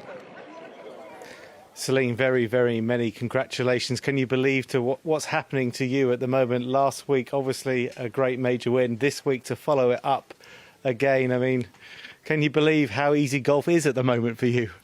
Yeah, no, it's completely crazy. I would have never ever imagined that I would be able to win not 1 but 2 tournaments in a row, and I'm just incredibly in shock. I don't think I know what to say or what to think. I think it's just completely out of control. I'm not sure what to think. Yeah. You were totally in control out there, and then a few bogeys started to appear on the card. Was that finally a little bit of fatigue creeping in? I'm not sure. I think there were definitely some tough shots out there, and I didn't manage to play as well as the past 3 days. But I feel like that's gonna happen. I feel like it's a long tournament, and just try to stay patient and stick to my game and stick to my game plan. Were you aware how close the chasing pack got at one stage? Yes, I was. I feel like both Patty and Maya were playing well as well, and I feel like on this course, just like last year, I feel like anything can happen with a solid round. So I just try to really stay patient and try to hit some close, but it's not always easy, I guess, especially on this course. Golf's never easy. That putt on 17, perhaps crucial. That really sealed the deal in some ways. It was pretty crazy. I definitely got a little bit of a read of Maya's putt, and then I just tried to give it a run. I really tried to get it to the hole, and it ended up going in, which was a huge bonus, and definitely made me feel better about 18.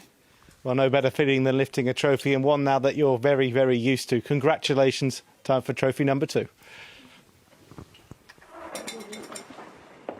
Yeah, it's her 5th win now on the LPGA Tour. She's also won 3 times on the Ladies European Tour. This counts, of course, to both tours. Kenneth Lee and Abel Zhao there from 3D Group on hand to pass on the trophy.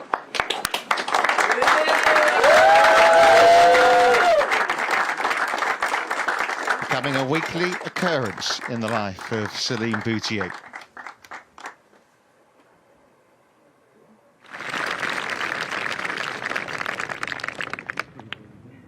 Just that winning moment again.